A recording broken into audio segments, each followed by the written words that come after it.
Okay, so let's pray.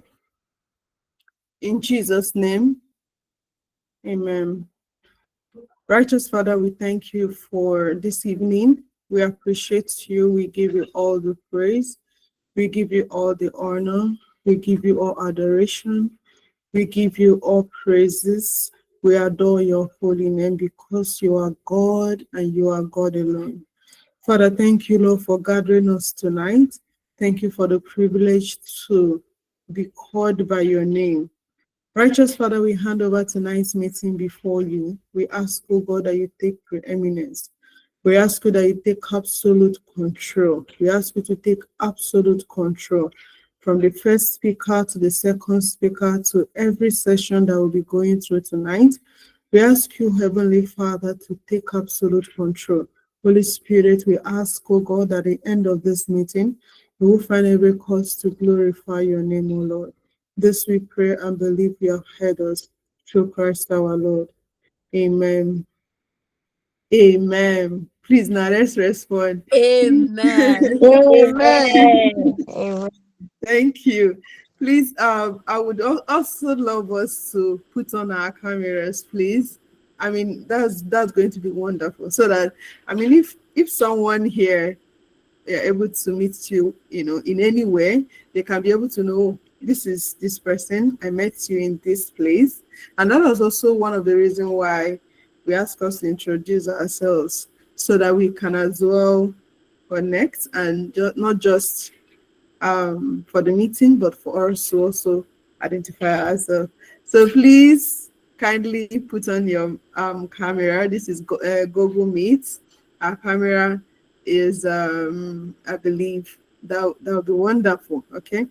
So thank you so much, everyone. So how is this meeting going to run? How is this meeting going to run in the some people are still in the this thing WhatsApp call and meet. Probably we can as well put on a WhatsApp this thing for them to, I mean, some people may find it difficult to also connect, but that's fine. So how is tonight's meeting going to run? So I've mentioned it in passing, but I'm also going to do that briefly. So we have done the opening prayer, and we are going to I'm going to do a little opening speech, and then the first teaching will go on, and then a little brief introduction of the naturals of, and then we'll call the next speaker, and at the end of the day, we will do the Q&A session, and then the closing remark, and that will be all for tonight. So before we start tonight, I want to ask us a question. Have you ever in your life, I mean, I know that some of us should be in our 30s, while some of us should be in our 40s.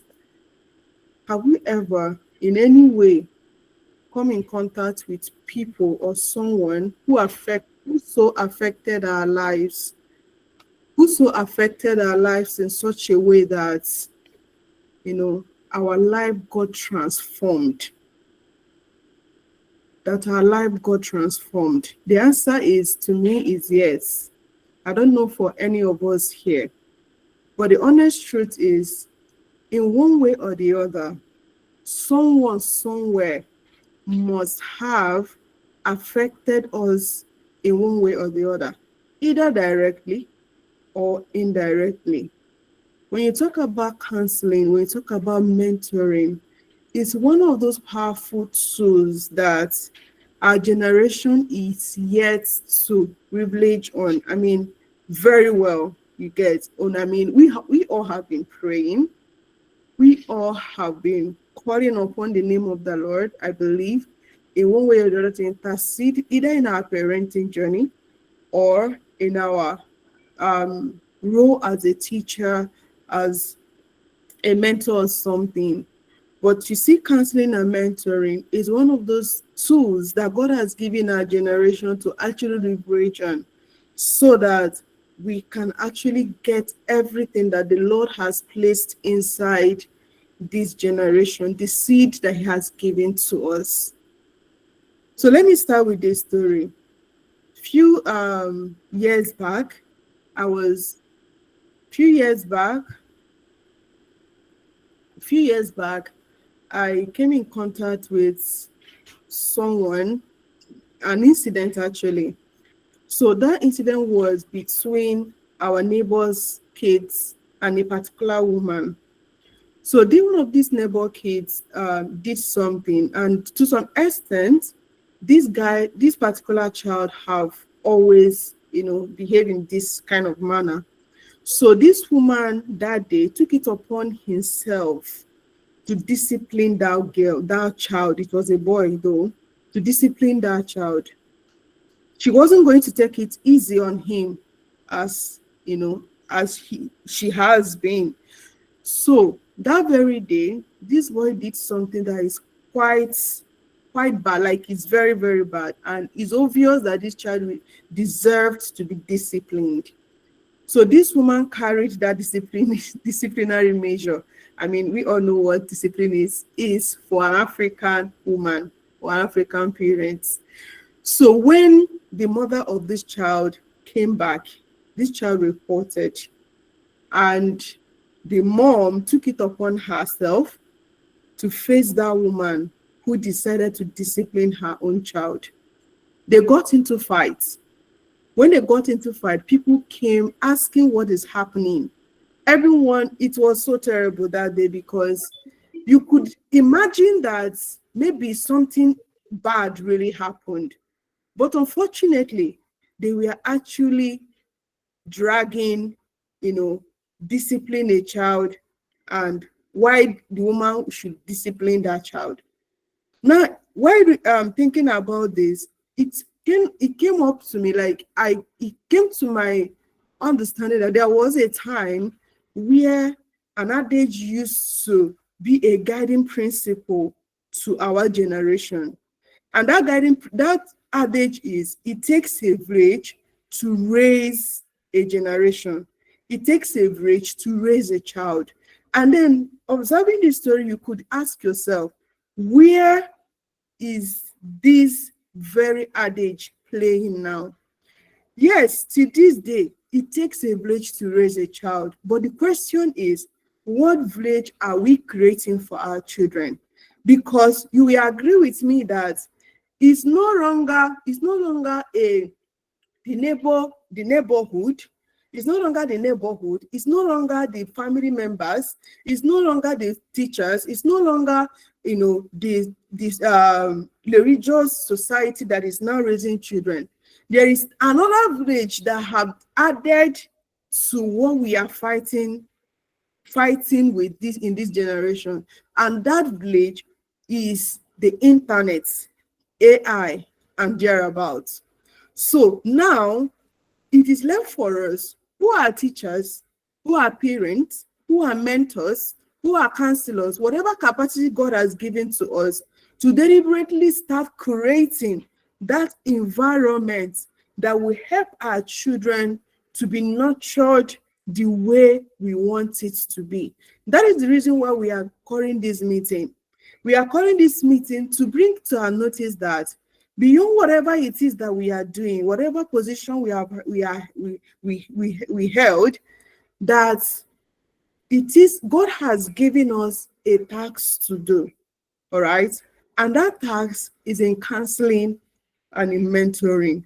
So the two speakers we have tonight is going to bring these two concepts. They will help us to understand these two concepts, and they will also give us the tools how we should start, applying this in the life of our children. And yes, there is this fear that always we, whatever capacity God has given to us, whether as parents or not, there is fear that has always been, I've observed it, where parents are always afraid that mentors, counselors may take their place in the life of their children.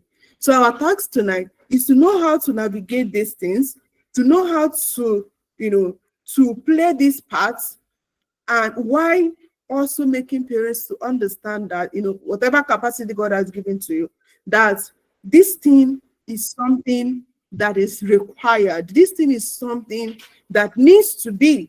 This thing is something that we really need to pay attention to. So the first speaker we have for tonight's meeting is no other person than, before I say, before I mention her name, we are supposed to have Coach Ogo Obeli, who is the founder of PDAC Foundation here. I mean, the representative is going to tell us more about that, but I'm bringing it to our notice that she sent a representative because of her engagement. So I call on Christine Daniel to take over. She'll be she'll be speaking to us on the topic, how mentoring as a tool in today's generation. So please, with a warm welcome, let's welcome Christine Daniel. God bless you, ma. Thank you very much. Thank you very much. Good evening, everybody. Good evening, Good ma. evening, and thank you, everyone, for You're joining. Thank you, welcome. Coach Hey. Esther. Thank you Good very much. evening. Good evening. Good evening, Jessica. Good evening, Veronica, Micheline, Olaiwola, Eugenia, Atinuke. Those are the people I can see from here. Good evening, and thank you for joining. Thank you for the privilege, Coach Esther. So I bring you greetings from my mentor, Coach Ogorweli, who is not able to be here. So I'm representing her today. She had another function clashing with this one. Yeah, so she couldn't make it. My name is Kristen Daniel. I am a coach. I am a teacher. I'm a mother. Um, and I'm me, most importantly. So I'm passionate about helping young people build healthy self-esteem and confidence so that they can live authentic lives, because I strongly believe that God knows why he created each and every one of us the way that we are. And our essence in this world is to shine our light, because the things that God has put inside you, he didn't put in another person. So I Mhm. believe in raising your children to be unique and live out the purpose that God has created them to live. And I do this through coaching, basically. I also serve with PDAC Foundation. I volunteer with PDAC, which is run by Coach Ogo Obwili. It's a personal development program where we empower young people. In fact, we have a lot of free programs that we do. We have a transformation center for those who are around Surulere axis. We have a transformation center where we have reading, different kind of personal development reading resources that children can have access to. And funny enough, we just started, so for this year we're running free, so you can, if you stay around, you stay in Lagos, on the mainland, around Surulere axis, you can always come out. It's on the same building with Bible Wonderland, so it's somewhere that you cannot miss. You can always come in. It's somewhere you can bring your children to read and have a lot of access to personal development resources. Currently, we're also running free summer camp over there. We do school outreaches and all that.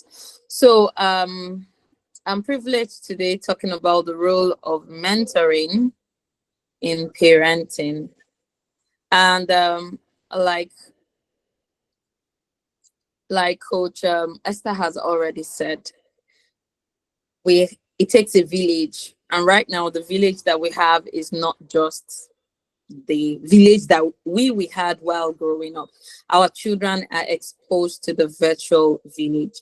So the truth is either your child is properly mentored by you, or TikTok will mentor them, Instagram Mhm. will mentor them, Facebook will mentor them. So life abhors vacuum. There cannot be vacuum. It's either you are in charge, right? Being intentional, or you are relegating your duty as a parent. Now, so today I'm going to come from the aspect of we also as parents, the role that we play as parents and mentors. Okay, so I'm going to start with a quote.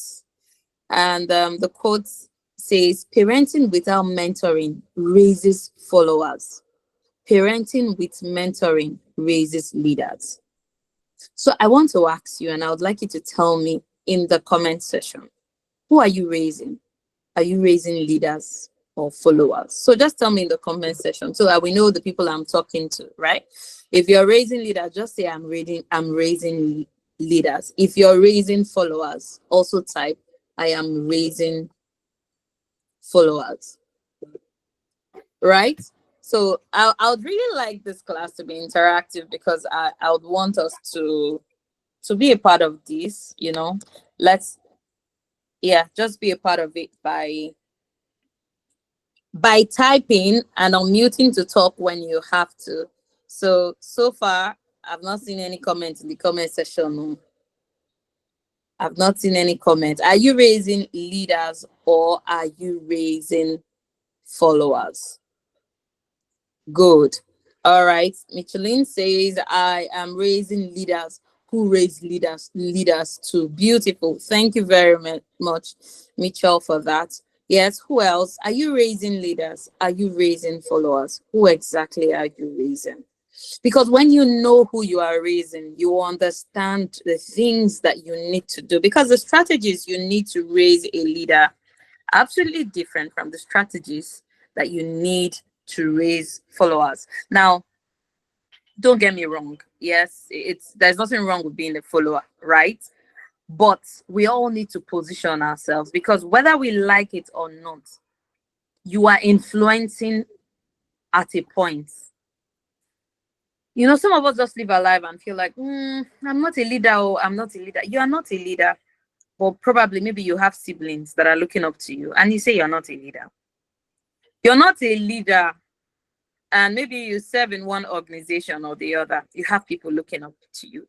You're not a leader, but at work, maybe you have people that are under you and you say you're not a leader. You're not a leader and you are a parent. So you see, leadership, as I have come to understand, is not in fact, everybody is a leader one way or the other.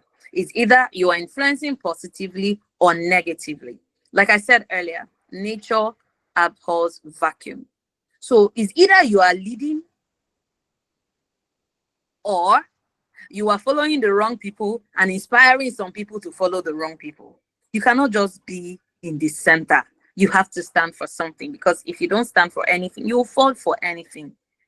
So when you understand that you are raising leaders, you will do things differently.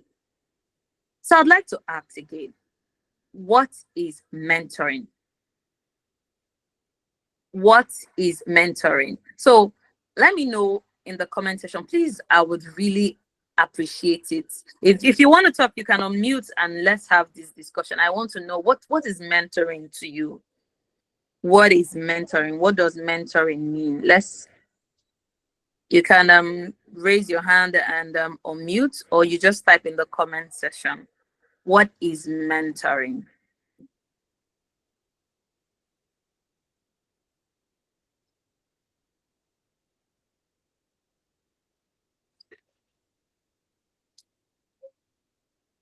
What's happening? Why are we having silence? What is mentoring? What does mentoring mean to you? What do you understand by mentoring?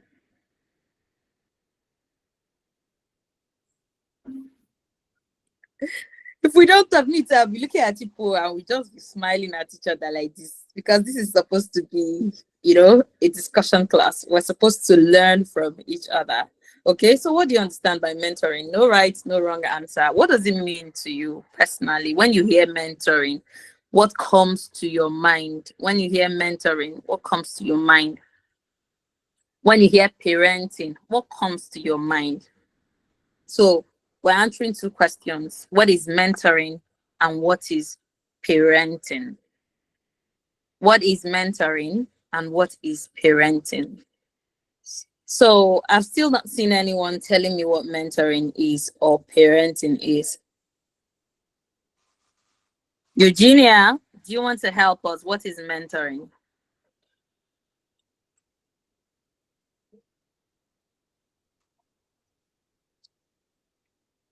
Okay, I can see. Okay, thank you, Micheline, for that.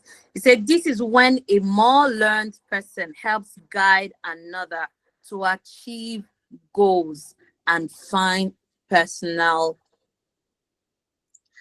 find personal purpose. Right? Thank you so much for sharing. Thank you. I really appreciate that, Michelle. Right. So mentoring, like Michelle said, is when a more learned person, when someone who has probably walked the path, who knows the path, right, helps another person. So, what is parenting? What is parenting?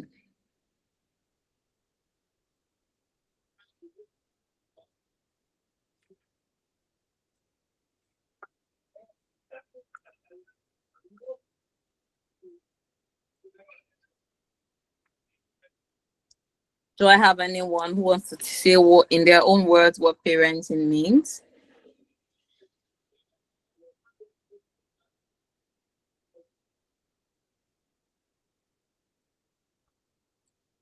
Okay. So, you have left me to talk alone now. Nobody wants to help. It's okay. I'll be calling names. So, I'll be calling names. All right. So mentoring is a supportive relationship where a more experienced or knowledgeable person guides, advises, and encourages a less experienced person. Okay, that's the mentee. So to help them grow, learn, and succeed in a specific area of life. Kojesta asked the question when we started. She said that is there any of us that probably felt that we would have done better in our lives if we had someone who mentored us or someone who helped us? Now, that's one of my reasons why I do the things that I do, because I understand the role of mentorship. I wish I had the right mentors while I was growing up. I probably would have done things differently. And that's why I'm so into this topic about the role of parenting, right? When it comes to mentoring. Oftentimes, as parents, we relegate mentoring. We just parents. We don't mentor our children. And that's also another challenge. Now, the truth is, trust me, we cannot underestimate the importance of having a mentor for your child. Trust me, your child will do better with a mentor and a coach. Exactly. Your children will do way better, because no matter how good, how friendly, how your children tell you everything, there are certain things your children will not tell you. No matter how perfect you are, there are things your children will never ever tell you. There are levels of openness that they won't tell you, maybe because they don't want to lose that trust that you have in them. They don't want to lose that love that you have in them. And that's why surrounding your children with the right adults, coaches, and mentors is very important. Because some things that some of us think we know our children, but we really don't know them. You know the version of them that you want to see, because the children, they understand. Our kids are very smart, right? They understand you. They know that kind of person you want them to be, that will make you call them a good child, and they will give you that version. Oh, go, my child. She's a very good girl. Trust me. I think if you look even in school and all that, you find out that all the good people, all the good girls, good boys, if you check them inside, there was another hypocritical level to them. And oftentimes, those people that looked like they were bad because they had the confidence to just be them. Some of them, when you look through them, that's just them. They just show themselves the way they are. And that still brings us back to, are you raising a leader or are you raising a follower? Another thing I would like to point on is the fact that our children cannot be like us. Let me take myself for instance, right? I'm a teacher. I remember when my daughter was still pretty young, I think 5, 6, thereabouts. I'm very much introverted, and I have a daughter who is extroverted. Yeah, very much extroverted. Now, I was a bit worried at that point because, when we're raised, you're a girl, be calm, don't do this. You are a girl. We had a lot of restrictions, and seeing how bold and confident she was, she could say what she wanted to say, she could just be where she wanted to be. There was a whole lot, and that scared me at some point. I was like, I'm a teacher, in class, I get my students to behave, I get them to do what I want, but I can't control my own daughter. So I was reading her from a place of fear, like, okay, she wasn't really doing anything bad, but her personality was clashing with my personality. I didn't understand why she could just be so out there. She could be so outspoken. I didn't get it. And I believe that some of us parents are on that table. And if you're a teacher too, you know that sometimes you have students that are overly active, overly out there, and sometimes it's intimidating because we try to tame them, sit down here, and sometimes if we're not careful, we will hit off that thing there's something that God has put inside of them. We will kill that and make them lose themselves and lose their confidence, because for us, being good is being a particular way or doing a particular thing. So remember, we're still talking about parenting and mentoring. That's why these two things are very important. And your children are going to be different. They might not be like you. They will never be like you. It's not like they will never be like you. So if you don't understand the role of mentoring as a parent, it becomes a challenge. And remember that even as you are a parent and you're mentoring, right? You also need mentors for your children. You need those safe adults that your children can talk to. So we talk about mentoring being that supportive relationship. Parenting is also the process of raising and nurturing and guiding a child from birth to adulthood. So as a parent, you're guiding. So somehow your role as a parent is almost automatically a mentor if you do it right. Because there are times you discipline. At some point, your children go to a level, you have to be a mentor. Because if you don't stand in that gap, especially when your child begins that preteens, teenage age, there will be a disconnection. Because it's either you just want, I am the mother, I'm your father, you just want to establish your authority with them and they switch up from you, or you want to connect deeper with them and they feel safe to trust you. Okay, so what is mentoring in parenting? Mentoring in parenting is walking alongside your child. It's not the whole commanding thing. It's not you getting your child to do exactly what you want your child to do. It's you walking alongside. Remember, you are a caretaker. This product you have is manufactured by God, and God handed it over to you to take care. Do you understand? You don't have the whole template. That's one thing you have. You don't have the whole template. You don't understand that this is who this person is meant to be. You download from God and let God help you guide that person. And that child might be totally different from you. But as a mentor, you're able to guide that child, even if it's in a path that you've not walked before. Mentoring in parenting has to do with sharing life experiences as guidance. Some of us we are perfect teachers, perfect parents. You do no wrong. Yeah, you are holy and perfect. I mean, you have never done wrong. When you were a teenager, you were a perfect teenager. You will do your chores. You will obey your parents. We're so perfect. And we make our children feel like something is wrong with them when they make mistakes. We're killing them when we do this.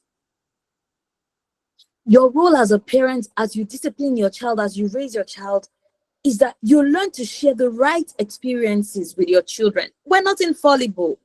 We've made mistakes. There are certain mistakes you share with your kids and they were like, oh, okay, so mama, this thing happened to you too. And it helped them understand that, okay, I can overcome this since my mom went through this and was able to overcome it. right? So it's not about you telling them how you always came first in class, how you always were the light. Also tell them some mistakes that you made and what you learned from those mistakes and how you were able to pick up from it. Mentoring in parenting is about building decision-making skills and confidence in your children. Trust me, when if confidence is my area, and anytime I hear that word confidence, I want to just like because really you need to help your children build decision-making skills. Like we talked about, we have internet mentoring them and everything mentoring them. They need to make decision every point in their life. Do they have the tools? Do they have the skills? Are you that parent that is always there, making all the decisions, dishing out all the commands, telling them what to do, when to do, how to do, where to do, what to wear, what to eat? Like you do not let them maximize their brain. You do not let them try new things. You don't let them to make decision of their own. So it looks like every decision they make, they question it.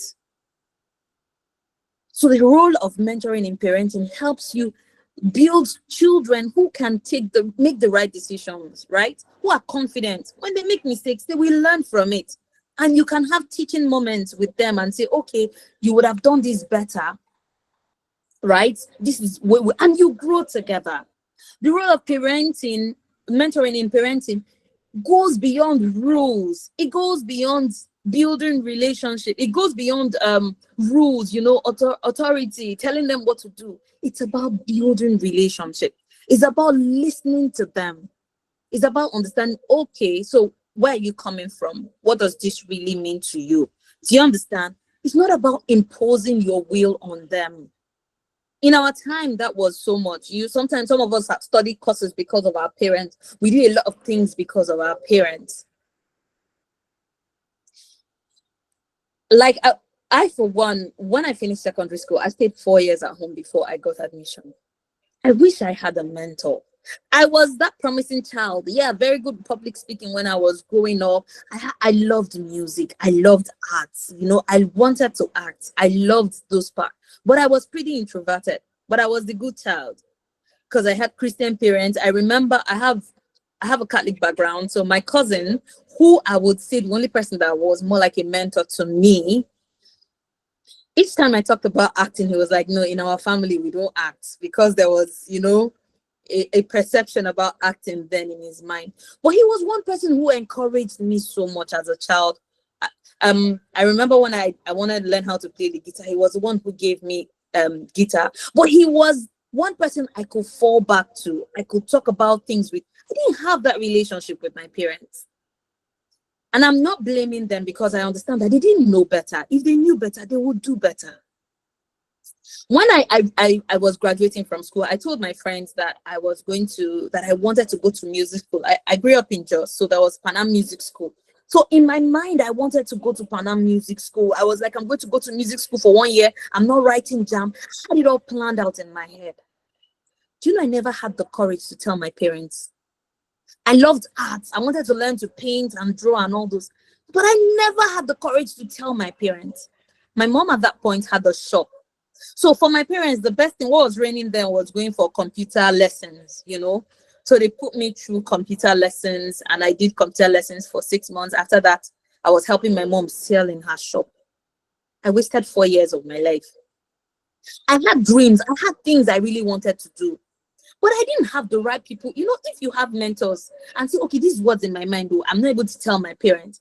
You probably have someone that will help you, okay, be a mediator. Let me explain to your parents. And it's not even like your parents my parents were people who won't listen. I just didn't know how to, because we didn't have that kind of relationship. And your children be confident to talk to you about their dreams and their aspirations, and be confident that you will listen. You will even listen and guide them. I remember admission was so hard. 4 years, nothing. All I was doing was just selling. I loved writing. I would write songs. I would write art, but it was all me. So the version my parents knew were probably maybe when I'm doing a presentation in church or anything. They didn't have a deep understanding of my yearnings and the dreams I had and the person I wanted to become. If your child has a mentor, it's easier for your child to speak up to that mentor or to that coach to guide them. And your role as a parent is to be able to understand, where is this child coming from? What can I do? Okay? Because your role as a parent is to guide, direct your children with wisdom so they make honorable and godly decisions. It is not, your role is not to impose on them what they must do. It's not your role. Your role is to guide. A lot of us lost who we really were because of the way we're parents. Because our parents thought that, okay, the best is to tell you, do this, because they wanted the best for us. But they didn't understand that their role was to guide us to the right path. A coach or a mentor will help equip your children with life skills to face and solve problems independently. There are versions of your children you do not know. There are some versions, there are things your children do in school that you will never believe that they do. There are things they do with their friends you will never in your wildest imagination believe that they do. So your role as a parent or a mentor as a parent is to be able to equip them. Your role is to role model. Do you have mentors? Do you have coaches? Do your children know that there are people you look up to? Do they have that idea? That my mom has a coach, my mom has this mentor, my mom has, because you have to role model it. Okay? Leave out the values and faith you want them to embrace. You want them to have mentors. Have mentors. Let them know you have mentors. Let them know you make mistakes. Let them know that you learn from your mistakes and you grow from them. Trust me, if your children cannot tell you that you're not doing right, there's a challenge. I have children who will, sometimes it's not really interesting because you feel judged. Like, okay, there are times we have family meetings and we get stuck, and my children are like, no, this is what you do. This is what you do. So there was a period when I was writing my first book. I finished my certification in coaching. I was so passionate about coaching. Honestly, I was always on the system because I needed to complete my 100 hours of coaching and all that. And I was writing the book. So we come back from school and boom, I'm inside, I'm in my computer, I'm doing. And my son came one day and they're like, you no longer have our time. You are always busy, busy, busy. I was like, I'm trying to. So I noticed like they started complaining. We had the meeting and they like told me, you when you now come back, all you are doing is either you're having one coaching, one meeting, or one thing. No more having time for us. I had to readjust. At some point again, I relapsed. In fact, this one, I think like 3 weeks back, yesterday I was having a talk with my daughter and she just called my attention. She was like, do you realize that for the last 2 weeks, this has been your routine? I said, well, say, we come back from school and you say, have you done your chores? Have you done this one? You go back, I have a meeting, you have a class by 6, you have a class by 7, you have a meeting by 10. Yeah. And I'm like, geez. Because my calendar has actually been packed up. So immediately I had that feedback. I had to readjust. So at a particular time, I will come out and ensure that we do something together, make them do their rehearsals. Like I'm there, we talk, and I will go and they're like, if you're doing like this, we will not complain. Can your children tell you that you're doing the right thing? And there was something that happened between I and someone one time. And after talking to the person, you can't believe my daughter came to me and said, you sounded rude. That's embarrassing. But because I tell them things, they are also free to tell me. And I'm like, my role is like, okay, there is a right way to do this and the wrong way to do this. But if you can't get feedback from them, how will they trust you? How will they trust your leadership? Some of us, we are Margaret Thatchers, you are the Ogbonge in your family. Nobody can tell you anything. I'm the mother here, I'm the father here. But those children are way smarter and wiser than you can imagine. If you cut them off, they can do things to hurt you. There's just a whole lot. That's why mentoring is very important as a parent, especially when your children start getting to their teenage age. That's a period that you need to do more of mentoring. Yes, by all means, discipline your children. We say don't spare the rod. It depends on what the rod is to you. Okay? So some of us, you want to beat the hell out of your children. You want to, that is your discipline. But that beating, you're beating the child, does the child even understand what they did or the consequence? Because some of us, challenge just happened, that's in wham, wham, wham, wham, wham. There's no discussion. You don't even understand what was behind that thing. Why did this child do that thing that he did? You don't get to know it. You just dish out the discipline. And when you finally find out, you now find out that you were actually wrong. So learn to have that conversation with your children. Don't just be a parent. Don't just be a mother. Don't just be a father. Be a mentor. As much as it's important you also have a mentor for your child, also be a mentor. Your role is also to encourage your child, to build their confidence, affirm their potentials, and nurture their strengths. Okay? And support them. Support your child's dream. It might not be what you want. So we had a movie night in my house yesterday, and there was a movie we saw, Siege. I don't know, it's a Mount Zion movie. I don't know if any of us have seen that movie. And it made us have a lot of discussions after the movie. You know, it had something. I think we should just watch that movie. Gaze Baba, some of these gospel artists were in the movie. And one thing I learned, or my son pointed out, was at a point, the pastor, I think the general overseer, whose son was doing worldly music, you know, disown the child and like leave my house and all that. When the child was in distress and ran to the house for safety, he still chased the child out. He didn't take time to understand this child that came back by 1 a.m. is something pursuing him. How do I help this child? For him, it was like, no, he's doing immoral music. Well, the church, I'm leading people to righteousness and all that.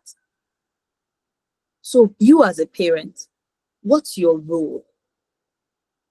When your child is going astray, are you just going to be the judgment for your child and disown your child? Or are you going to guide your child back to the right path? Children hear a lot of voices. Your role is to help them.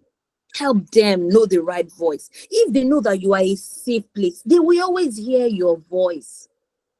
And it's important that we don't judge our children by their weaknesses. Oh, you're dumb.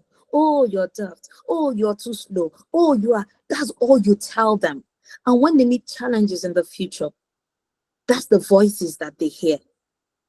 They won't hear you are good enough. You can do this. You can push through it. What are some of the scenarios that play out in your family? How do you deal with these things?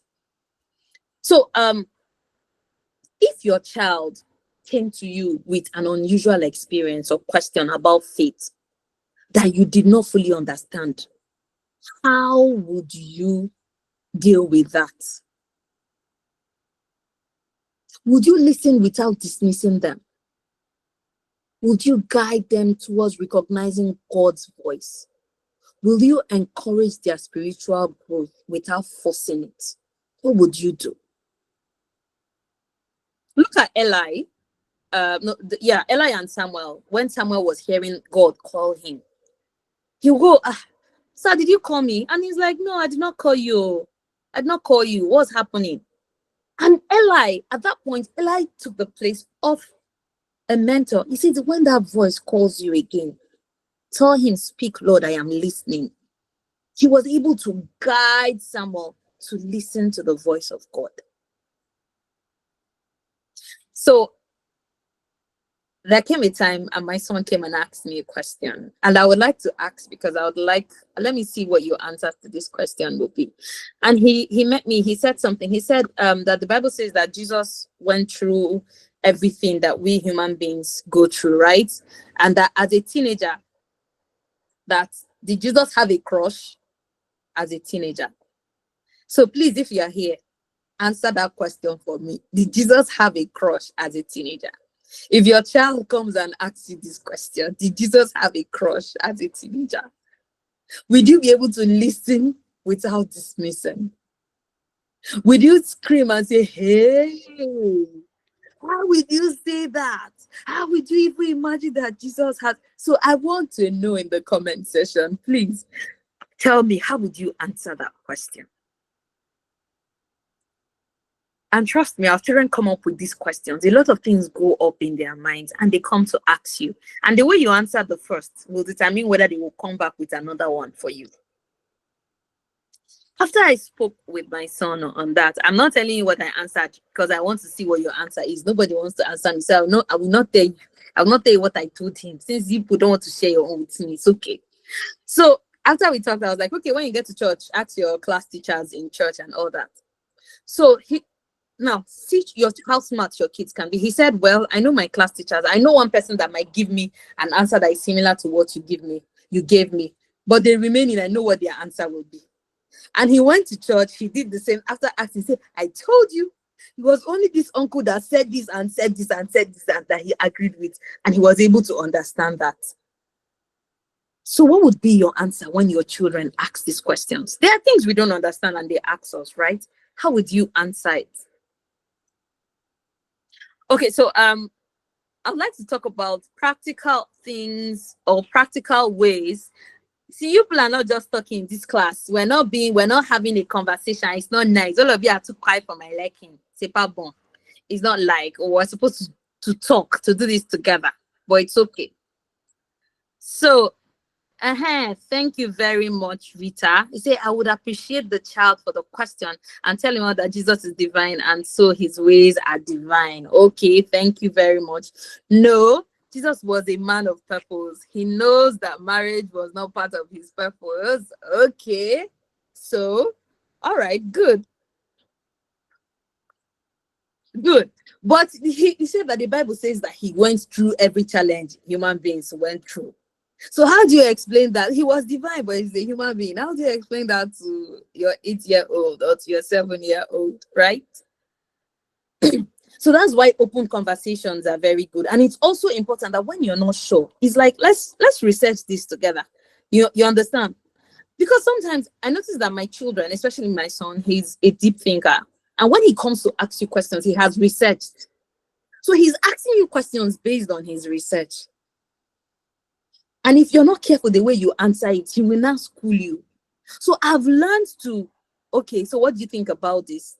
Throw it back at him. Okay, let's talk about it. Do you think it is possible? And make him have an understanding. And I say, okay, let's ask someone else. Let's do this. That's how you relate with your children. None of us are Alpha and Omega. None of us know it all. We know in parts. So don't act like you know everything, right? So thank you very much, Rita. And thank you, Jessica, for sharing. I really, really appreciate it. So practical ways to mentor your children: be intentional. Be intentionally present. You know you can be in the house, but you're not present. You're not connecting with them. So being in the house is different from being present intentionally. Ask more questions. Okay? Tell less. No, I'm telling you, do this one. I'm telling you, do this one. Every time I'm telling, and they're like, you see them rolling eyes. Yeah.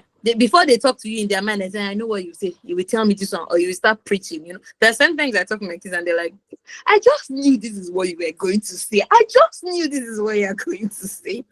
Right? So ask more questions.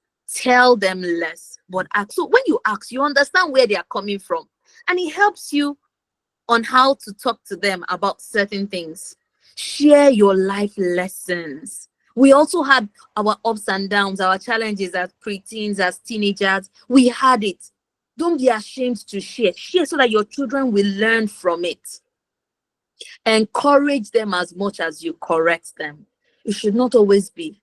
We are not correction feed. Every time correct. When are you even encouraging them? Does it mean that there's nothing they do well? And you know the funny thing, sometimes these kids do some things well, but we never notice that good one that they do. You know, they just do one bad one. You just give it to them. You start schooling them, and it's like, okay, but I've just been doing everything right. And just this small mistake I've made, now you have carried it on your head like government work. Right? So encourage as much as you correct. Then connect them to role models. Have safe adults in your circle. That's one of the gifts you can give your children. Connect them to role models.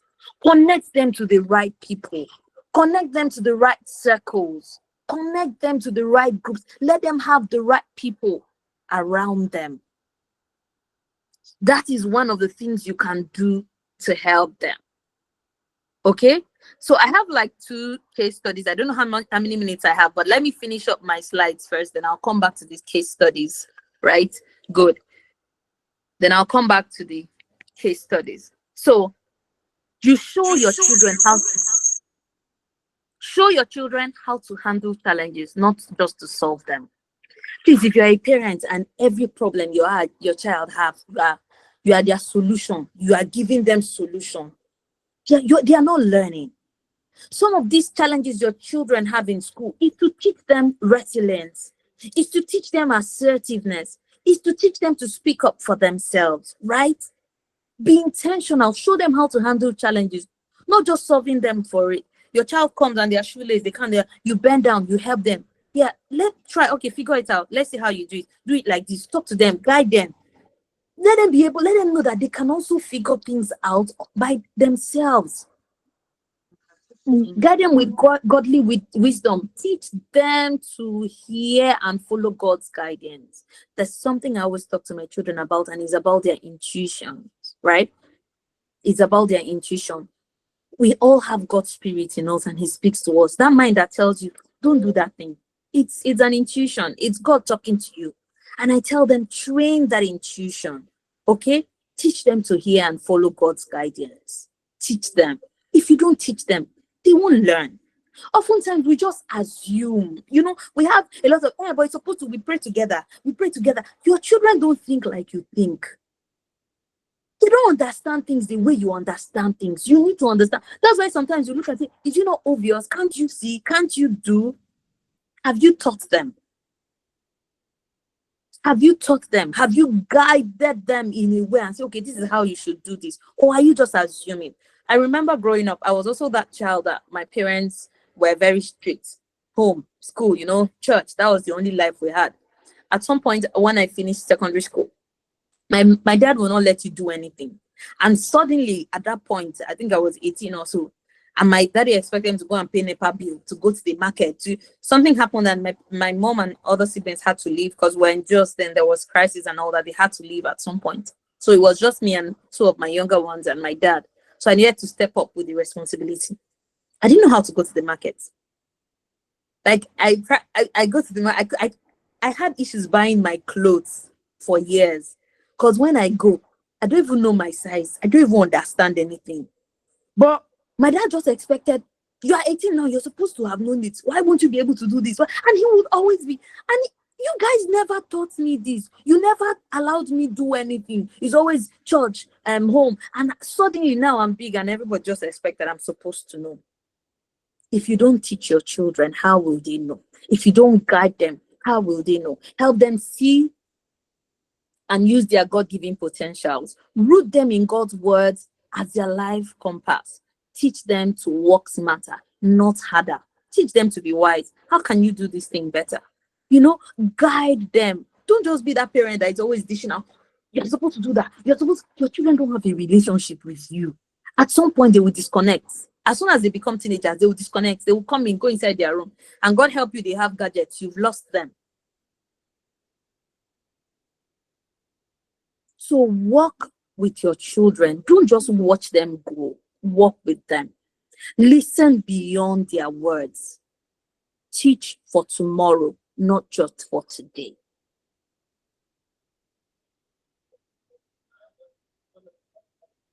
So let's just go to the closing quote where I said, parenting without mentoring is like planting a tree without tending its growth. It may survive, but with guidance, it will flourish. Your children will do way better when you guide them, when they are confident that when they make mistakes, they can come back to you. The things that you will get from your children when you mentor them as well is way more than when you are just there as mommy and daddy, very serious minded.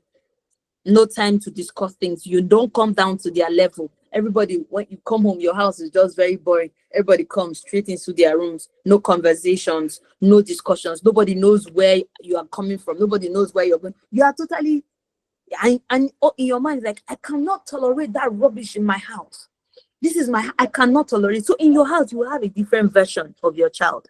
In school, you have a different version of your child. With their playmates, you will have a different version. And at the end, you will not be able to know where your child needs help. Okay?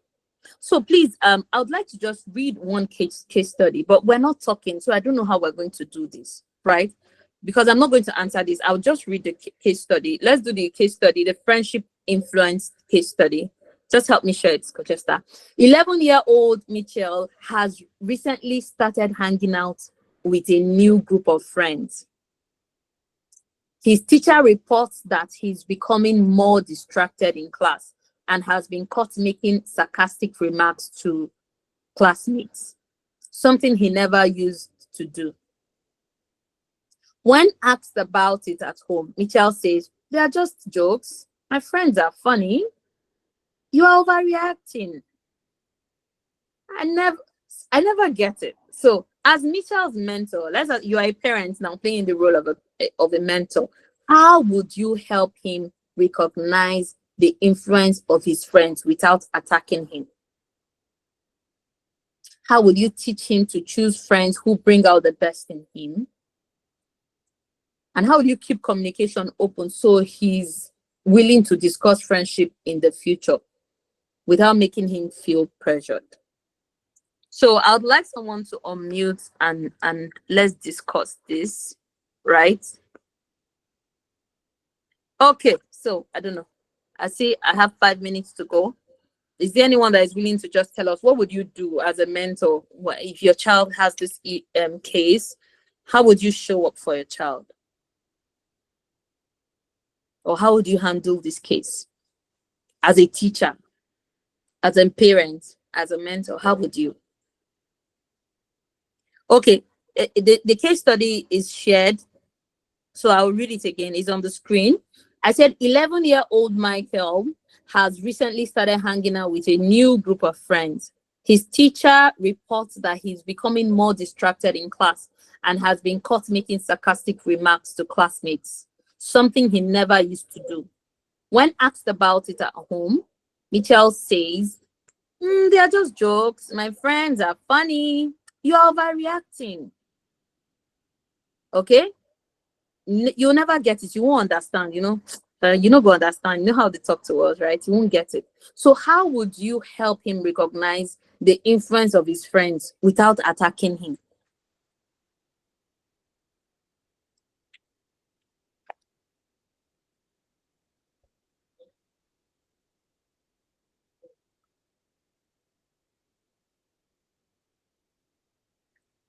Okay, so I can see a question here.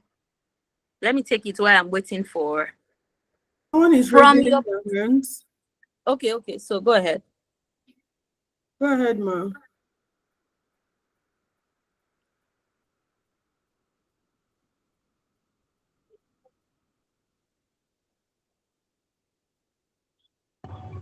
Okay, good evening. Good evening. Thank you so much for your presentation. That's a good one. Okay, first off, I'll tell the child if it's possible for you to discuss your friends with me. First off, who are these your friends that you are interacting with? You have to let me know what you are discussing with them and see if I will understand. You know, you said the child will say you won't understand, it's just a joke, we are just playing, something like that.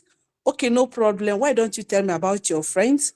Tell me the things you are discussing with them. Let me now see if I'll understand. Make me understand those things you say I will not understand. So if the child, God's willing, the child will open up to tell me the things that are discussing based on what I hear the child say, I'll be able to direct the child on the right track depending on things that are voicing out and also comparing it to what the teacher told me. Because I will have at the back of my mind what the teacher told me, and then I will listen to the child. First off, I will know whether the child is saying the truth by saying exactly what the teacher is telling me or something close to it, or if the child diverts. Whereby the child diverts, I will not hide it from the child that the teacher says something like that. If this is what you're telling me, but this is what I hear your teacher say, how will you marry the two? It depends on what the child will reply, because when I see the reply, I will now know the next thing to tell the child. Encourage the child that the best thing you have to do when you're in school is to associate with the good people, especially those that will help you to bring out the positive attitude in you, both academically and behavioral aspect. Hello. Is anyone hearing me? Thank you very much, Rita. Sorry, network. Thank you very much, Rita, for that. Yeah, All right. my time is up, but I saw a question, Coach Esther. Should I take it or maybe I saw a question in the comment, but because I've been logged out and in, I can't see the question again. Oh, okay. Oh yeah, let's quickly take that. Although there will be a time for question and answer, so let's leave it to when it is time for question and answer, please, so that we can move forward. Okay. All right, no problem. Thank you very much. All right, thank you so much, Coach Christine, for that amazing presentation. And I mean, that's awesome. That's amazing. And we really want to appreciate you. Thank you so much. Okay, so we are going to move into the next thing we have. I mean, before we do that, please let someone kindly write one or two things you've learned this night and you are ready to put it into practice. You're going to push it going forward. One or two things you've learned tonight and you are ready to push it, put it into practice. So while we go into that, while we wait for that, we are going to go into the next thing we have for tonight.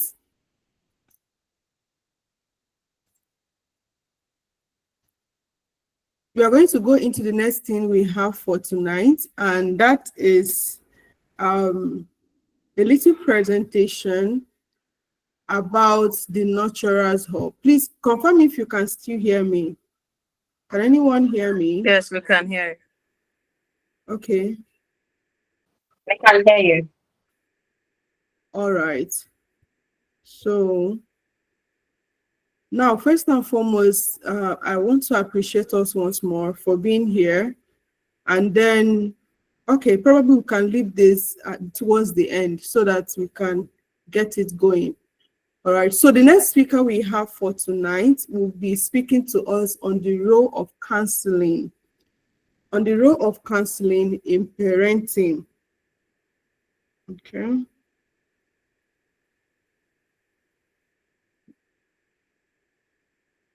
Okay. On the role of counseling in parenting, and he's a certified professional mental health counselor, relationship, marriage, and family therapist. This is one of my lecturers, tutors, and I respect him so much. So his name is Olaiwola Abiola. He's a equiper, called and trained to. Thank you, Ma. I learned that parents should try as much as possible to connect with their child. Thank you. Remember to learn to create time for my children. Thank you so much. Okay, so let's move ahead. He's a equiper, called and trained to help resolve mental and emotional issues and enable the general well-being of men and women, singles and married through up-to-date professional mental health, counseling, therapy, coaching, and training. He is the CEO of the LBI Consulting Service Limited for training and consultancy, a marriage Bouvet International. So he offers professional mental health counseling, marital counseling, and professional counseling skill training for pastors, for church counselors, and teachers. So with Jesus' joy, let's welcome Mr. Abiola in the building. Please, let's welcome him. Who is here? Let's do something now. At least an emoji will not be bad. Please, let's put our emoji. Thank you. Thank you so much. Thank you so much. Over to you, sir. Okay, I think I can see you. Can you see me? Yes, I can see you, sir. Yes. Oh, is my camera on? Okay, I think so. Yes. Okay. Okay, good evening, everyone. It's been a fantastic time since I came in, and I've really learned a lot, and I've really enjoyed this particular presentation. I want to say thank you so much to our sister that took the first very beautiful presentation. Thank you so much. God bless you. Okay, so I think you have my, what's it called? The slide. Yeah, I'm trying to get it. Or should I share from here? I don't know if that will be possible. Okay, no problem. Just here. Yeah, you can go Okay. ahead while I sort myself out. No problem. Thank you so much. So thank you so much, everyone. Um, the things that we are discussing today are actually things that cut across every one of us. By the grace of God, I'm a parent myself. Um, Married about 17 years now with 3 children. And I can tell you for free that indeed parenting is a great deal of work, honestly speaking. Despite the fact that I'm a counselor and a therapist, some months ago, or maybe last year, if I'm not mistaken, suddenly dawned on me. I had this, uh, how do I put it down? Like a leading of the Holy Spirit. I was looking at my children and their different characters. I discovered that at a particular point, they they were not looking like just my children the way I used to see before. Okay, I'm looking for the lack of better word. I'm trying to explain what I experienced. That it's like God has blessed us with 3 children.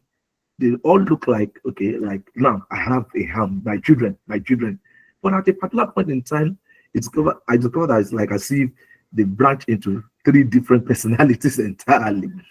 And I had a lot say to me that, look, your children, just like in the river, in the Garden of Eden, there was a particular river, just one river that came out and parted into four river heads. From one source, eventually parted, and each of those rivers went their separate ways, having different, what they call, resources. One was with gold, bdellium, one had different content in those rivers, even though they were all coming from one source. And that was the way the Holy Spirit interpreted it to me, that look, your children, the 3 of them came from you and your wife through God, from God through myself and my wife. But now they've come to a point that they are branching into their separate identities, personalities, and what God has called them to do. So it was at that point, and I asked, okay, good. I have to start looking at them one after the other and try to understand each child. I've known all these things, but it's easier said than done. When you begin to see the reality of life and this thing happening, you'll be wondering, now, wow. But I want to appreciate God for grace. So when the opportunity to come to speak about this thing in this kind of beautiful forum, I was so excited. So, Coach Esther, God bless you. God bless you, our sister that spoke first. I want to say thank you so much for the beautiful work you are doing. And it's my prayer that you get better and better. This all will get better and better in Jesus' name. So let's go on without wasting much of our time. The role of counseling in parenting, equipping parents for a healthier family life. Move on. Next slide. So I can quickly run through this. The next slide, please. Yeah, okay. I think this is not PDF, so no problem. I'm seeing it from my end here. So, introduction. I hope you can still hear me. Yes, sir. Yes. Go ahead. So the first thing I want to say to us is that parenting today is more complex than ever. I don't know if you believe or agree with me. Do you agree with me? Parenting today is more complex than ever. And the reason is not far-fetched. Families are facing pressures. You will say that, have they not been facing pressure before? I've come to realize that every generation is distinct. Every generation is unique. Come with its own peculiar challenges. Even in the days of Adam and Eve, the first man and the first woman, there was still a situation where the brother killed the younger one. There was a peculiarity that is attached to that. They have their own peculiarity. And if you go from one generation to the other, but what makes this generation different? One of the major things is what we call the global village, globalization. It comes with the good, the bad, and the ugly. And it's presenting its unique challenge to us. Families face mental health. These days and time, you hear issues like very disturbing story. Jam had a glitch, technical issues, release result. The child found out that she failed. It was a boy or a girl. And before we knew it, committed suicide for failing jam. Whereas few days down the line, the result was released. Sorry, it was a mistake, and the boy already died. I was not wondering, in my own time, you jam will jam you. Some of us wrote jam 3, 4, 5 times, But you discover that in these days and time, it seems as if there's no resilience. And the reason is not far-fetched. Struggling parents raise strong children. Then strong children become parents and raise weaklings. Because in adversity, people learn more.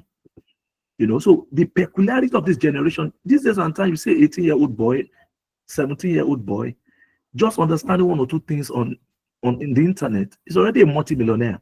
What cost his grandfather 20 or lifetime to raise in terms of money and material things, they raise it in less than 1 year because of the numerous opportunities that's now available due to the digital age, internet, AI now has come on board, taking it another level entirely. Now, it comes with the good, the bad, and the ugly. So we're looking at how the ugly trend is impacting parenting today. So this is one of the reasons why we have a lot of complexities, intricacies that has bedeviled the parenting landscape.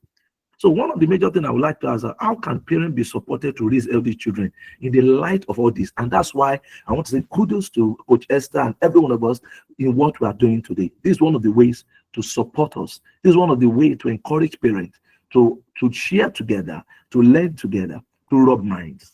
So I move to the next slide, the changing landscape of parenting. So these are the things that have impacted parenting, making it more difficult. Remember, we're looking at the role of counseling in parenting today, but we first want to look at the realities, what are the challenges and the issues, then we can go to the solutions.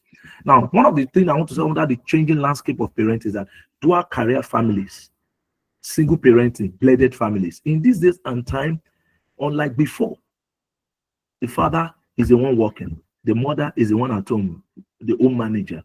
The roles are spelled out and they are so clear. There were no blurry lines in it. The woman knows that I'm supposed to take care of the home, take care of the need of the man emotionally, sexually, and otherwise, and take care of the home. While the man goes out, like in those days, the hunters, the forefathers, those are farmers. Some people marry so much women so that they can help. The roles are well spelled out. But in these days and time, the father is on the road, the mother is on the road, and at times both of them leave home early in the morning, especially Lagos life. For those of us in Lagos life, you don't even have time. Like the first speaker was sharing with us, very, very, instructive thing that happened there. That the children say, when you come back, you're still on your system. You're doing one online thing or the other. You don't even have time for us. All those children don't understand that. All those things are required to be able to make ends meet, to be able to give them the kind of life they have. But you see, whether you like it or not, at the end of the day, we must find a place of balance. And that's the whole essence of what we're looking at today. You see, rise in mental health. Okay, before I even move that, single parenting. By design, what God intends for parenting, for a healthy raising of children, is to have the masculine energy and the feminine energy, the authority, stature, and figure of the father, to bring structure and order to the home, and the nurturing nature of the mother, the affection nature. Even though in some relationship, and the therapist, you see the situation where the man is even more nurturing, more affectionate than the mother. But the fact of the matter that it must be balanced one way or the other. Where the father is the disciplinarian and the mother is the affectionate on the other. It's like the cane and carrot model, where you use cane, you use carrot, But at times, it's the father that is the affectionate one, the mother is disciplinarian. Whichever way, whichever form, the most important is that the two energies must be in place to shape and to provide the necessary guidance and structure, order, and the overall development of the child, emotionally, psychologically, intellectually, spiritually, and otherwise. And at the end of the day, you have children that are well-rounded, emotionally intelligent children, not the child that just intelligent but lacks discipline. Not just a child that is spiritual but is lazy.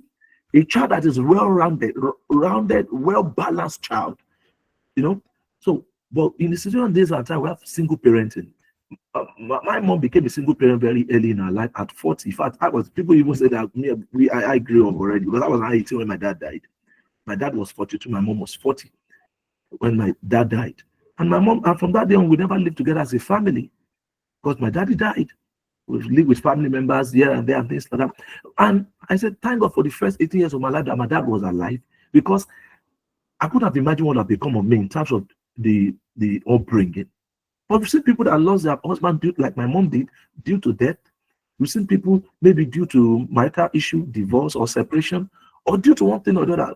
I've seen, like my own wife, the father left home when she was 2, and the mother had to take care of all the children. Absentee parent. And in these days and time, it's even more pronounced, because these days and time, divorce has become a norm, the norm. People are no longer sweating it out to make their marriage work anymore. So all these things, eventually, the children are the first beneficiary of all the anomalies and atrocities that has bedeviled the family life. Rise in mental health challenges among children and parents. People are having mental health breakdown this and time because, number one, global village. People are now exposed to too many options, too many voices. You know, it was fun in the research when you want to go to the market and you want to buy something, and there are too many options. You end up, it's possible, there's every likelihood you even buy something worse off than the normal. But if the options are fewer, people make better decisions. There's research finding that discovered that. But when there are too many numerous options, people eventually go to supermarket, and that's one of the things you see that happens in the supermarket. You eventually spend more than what you intend to spend. They give you a lot of varieties, and there's so many, and create a lot of confusion. You buy this and buy and buy and buy. You know, that's what also happened in this day and time. The globalization, deluge of information, the good, the bad, and the ugly. So if you are not mature enough, or your child gets too exposed too early to all these things, it provides a lot of confusion for them. And one of the outcome of this is rise in mental health challenges. So you see young children, there's what they call copycatism. They see that people have issues. There was a time, if you look at it, trending, people commit suicide, sniper. Before, now that sniper has always been in the market, but social media glamorized it. You know, so when somebody's going through something, goes to take on sniper, and the news goes on social media, he drank sniper. So next time somebody else, and because our brain stores data, you are in a similar scenario, options come in their head because they have now been informed about sniper. They go ahead to do that. You see people going to jump into the lagoon. People have been doing that before, but it was not at that rate, because now it's not on the news, and everybody can have access to news through our smartphones. So rise in mental health challenges. The economic situation is biting out. People are under a lot of pressure, immense pressure. And when this happened, both the father come back home, the mother come back home, wasted, drained, and they are let out is their immediate family. They snap at their children, they don't pay attention to them, and before you know it, it impacts the children as well. Even at times it leads to broken home, broken marriages, and at the end of the day, what happened? This eventually impacts the mental health of everyone. Next one is digital pressure. I think I've talked a lot about that. Social media, exposure to information, peer influences. Another changing in the landscape of parenting is generational and cultural gaps between parents and children. In social media, internet, AI, everything has now broadened the gap. You know, there was a man, his son was celebrating, was it 15th birthday? And said, now my son, happy birthday. And said, now you have gradually becoming a man, you're 15 now. I need to let's talk about sex. Let me tell you about sex. And the boy look at the father, sex? Dad, you do me sex? Say yes. You know, ask the dad, what do you want to know about it? He was even asked the father that don't bother, I can teach you. The father thought, okay, let me wait till he's 15 before I start talking about those deep things, talking about sex. And the guy said, Dad, what do you want to know about it? And father was speechless. It's generational cultural gap between parents and children. These are the things that have impacted the parenting landscape in our world today. Now let's now look at the role of counseling in parenting in the light of all these things. I hope you can still hear me. Can you still hear me? Please just let me know. You can still hear me. I just want to be sure that you can hear me. Hello? Yes, we can. Okay, thank you, ma'am. So let's look at the role of counseling in parenting. For me as a counselor, and there are times we take it beyond counseling because therapy is a deeper form of counseling. And I've now discovered that one of the major reasons why we need counseling in parenting is because a lot of parents are actually parenting from their trauma. So one of the things that counseling will do in parenting, I want to look at it from the angle of the parent themselves, because what you don't have, you can't give. You only give what you have. You only come to the table with what you have. You can't eat pounded yam and you vomit gari and granite. It's not possible. And from my own personal experiences, I've also seen that to a very large extent, one of the reasons we're having issues today in our world, even the lives of our children, is because a lot of parents are traumatized. A lot of parents are already been, quote unquote, permitting to lack of a better word, damaged. And our sister alluded to that earlier. She said, because she been introverted, the way as a girl child, then she wants to do anything. She said, don't worry, don't do that. Don't you know you're a girl? And she didn't have the opportunity to be expressive. Now she's not a parent and seeing her own children trying to be more expressive. Why do you want to do that? But thank God for her that she's an enlightened parent, that she was self-aware. Many parents are not self-aware. So the role of counseling, number one role of counseling I want to entrench is that you are having issue with parenting because first and foremost, you as a parent, you've been a damaged good for years. You've been a traumatized parent. And I can use myself as a personal example. When I was young, I was 7, 8 years of age, when I was very, very, how do I put it, highly extroverted. You know, that kind of energy pumping young boy jumping up and down. I was dragging pencil with my friend in class. I was 7, 8 years of age. When I was dragging the pencil, the guy left it unexpectedly, and with my own right hand, I took the pencil straight into my right eye. And that was how I got injured in my right eye. They took me to the hospital, they did everything. But you know, no matter what happened, there always the star will still be there. And it impacted my life greatly. I moved from being an extroverted child, I became introverted. I was traumatized. Even though they took me for psychological, physiological evaluation and treatment, but nobody paid attention to the psychological impact of that trauma as a child. Now I'm in my mid-40s, and one day like that, I was in my study, and I had my children dragging maybe a biro or something. The way I ran out, it's like I flew from like an aeroplane. I said, what is that? I snapped. I said, Dad, are you okay? It was not because they were playing or dragging the biro or pencil. It was because I had a traumatic experience. And I snapped, I shouted, I'll beat you. I didn't tell them why I was doing that because even it was a subconscious thing. Some years ago, it was then it dawned on me, oh boy, you're parenting from your trauma. Many of us too, while you are trying to protect your child want to do this, want to do that, but maybe because you were raped as a young lady, you don't want her to go to do sports, you don't want her to take advantage of some opportunities. There's traveling opportunities, there's sightseeing adventures, but because you were raped or because you had sexual molestation, I had known about a woman. I hope somebody is still hearing me. I heard about a woman that would never, it became a family problem. They called a meeting. He said, my husband cannot beat our daughter. The woman said, no, you can't beat my daughter. And the husband was looking, are you crazy? Are you mad? It's my daughter. It's our daughter. I said, no. Nobody understood what she was trying to say until when they had family meeting. Eventually came to me as a counselor, And the reason was because as a child, she was sexually assaulted by a family member. So that thing was in her head. That while they were taking care of her, maybe watching her bumble, as a child, a family member, like a brother or like an uncle, was actually touching her in an inappropriate manner. And that was registered in her head. Her husband never knew she had such a sexual molestation episode in her life while she was growing up. Now she's married, she can't even see her husband beat their own daughter. And it almost destroyed their home. You can see she was trying to be protective of her daughter, but she was parenting from her trauma. Many people today are parenting from their trauma. So that's why counseling plays a major role in parenting. As a matter of fact, before people even ever get to marry, even start having children, we're supposed to go seek counseling in any area you think, or therapy where you have it. I just told you about my own experience. And it was after that incident that truly I got to know that, oh, really? Even as a therapist, really? And that was some years ago. Really? Wow. And that's the way our brain, your body stores information. Your brain is first of all an instrument, an organ of preservation before anything. So your brain begins to store data. Anything happens around you, it stores it. That's why if you are driving beside a truck, a trailer carrying container, what comes to your mind? If the driver is driving slowly, what do you say? Driver, oh yeah, drive quickly. Why? Your brain has heard before that a container fell off from a trailer at Ojuelegba some time ago. You've had it on news, you have it on newspaper or on social media. So your brain has stored that information. So when you're in a similar scenario, your brain wants to preserve you. It's part of the way your brain is wired. But the implication is that when many people have negative experiences that is stored in their subconscious and they didn't address it, it also impacts, number one, in their marriage, in their relationship with their spouses.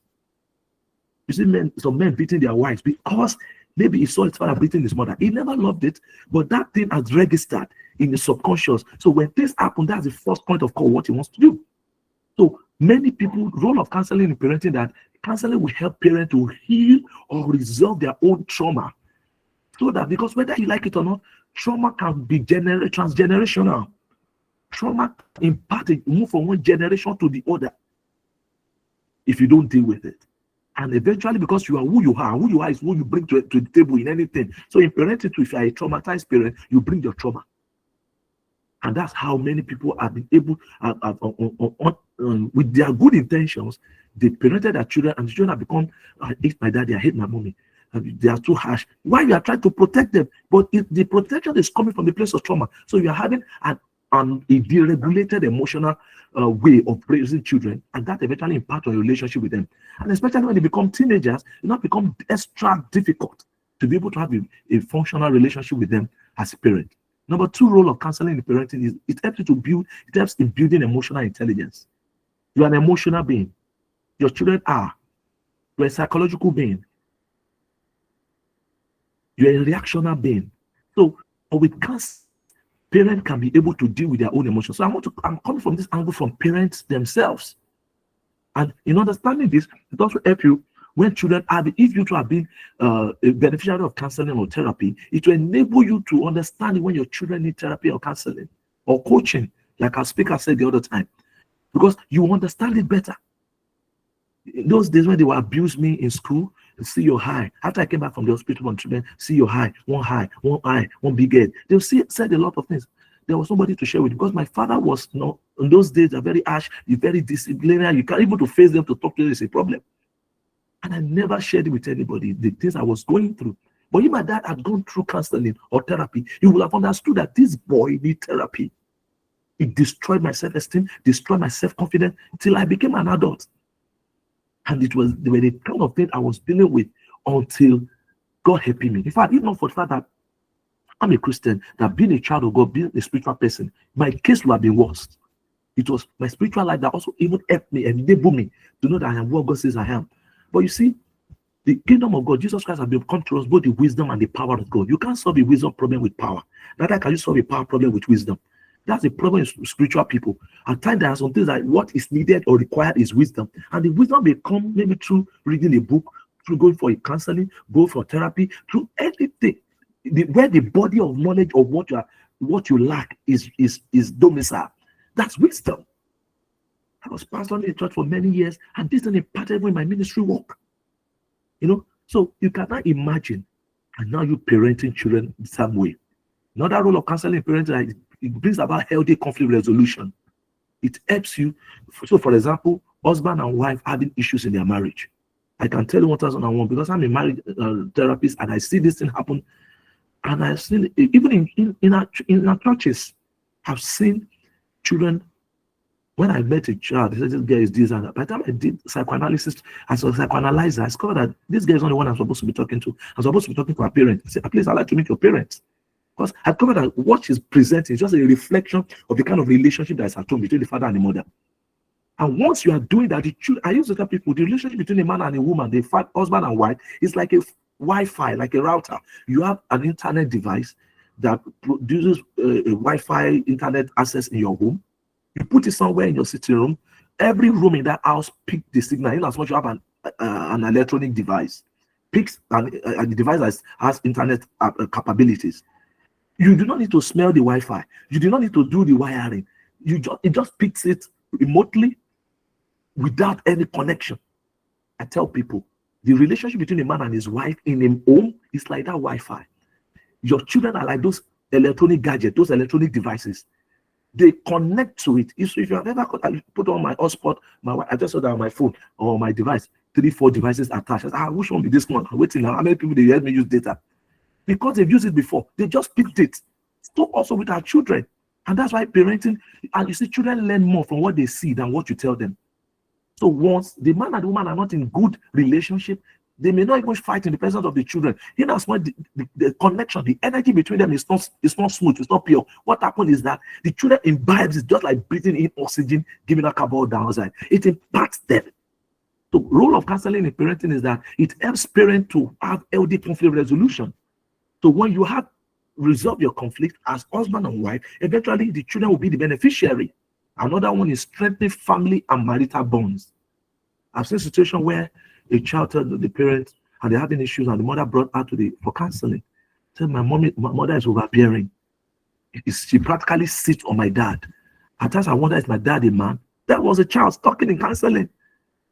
And she hates the way the mother treats her father. Can you imagine? But in counseling, family bond can be strengthened, relationship bond can be strengthened.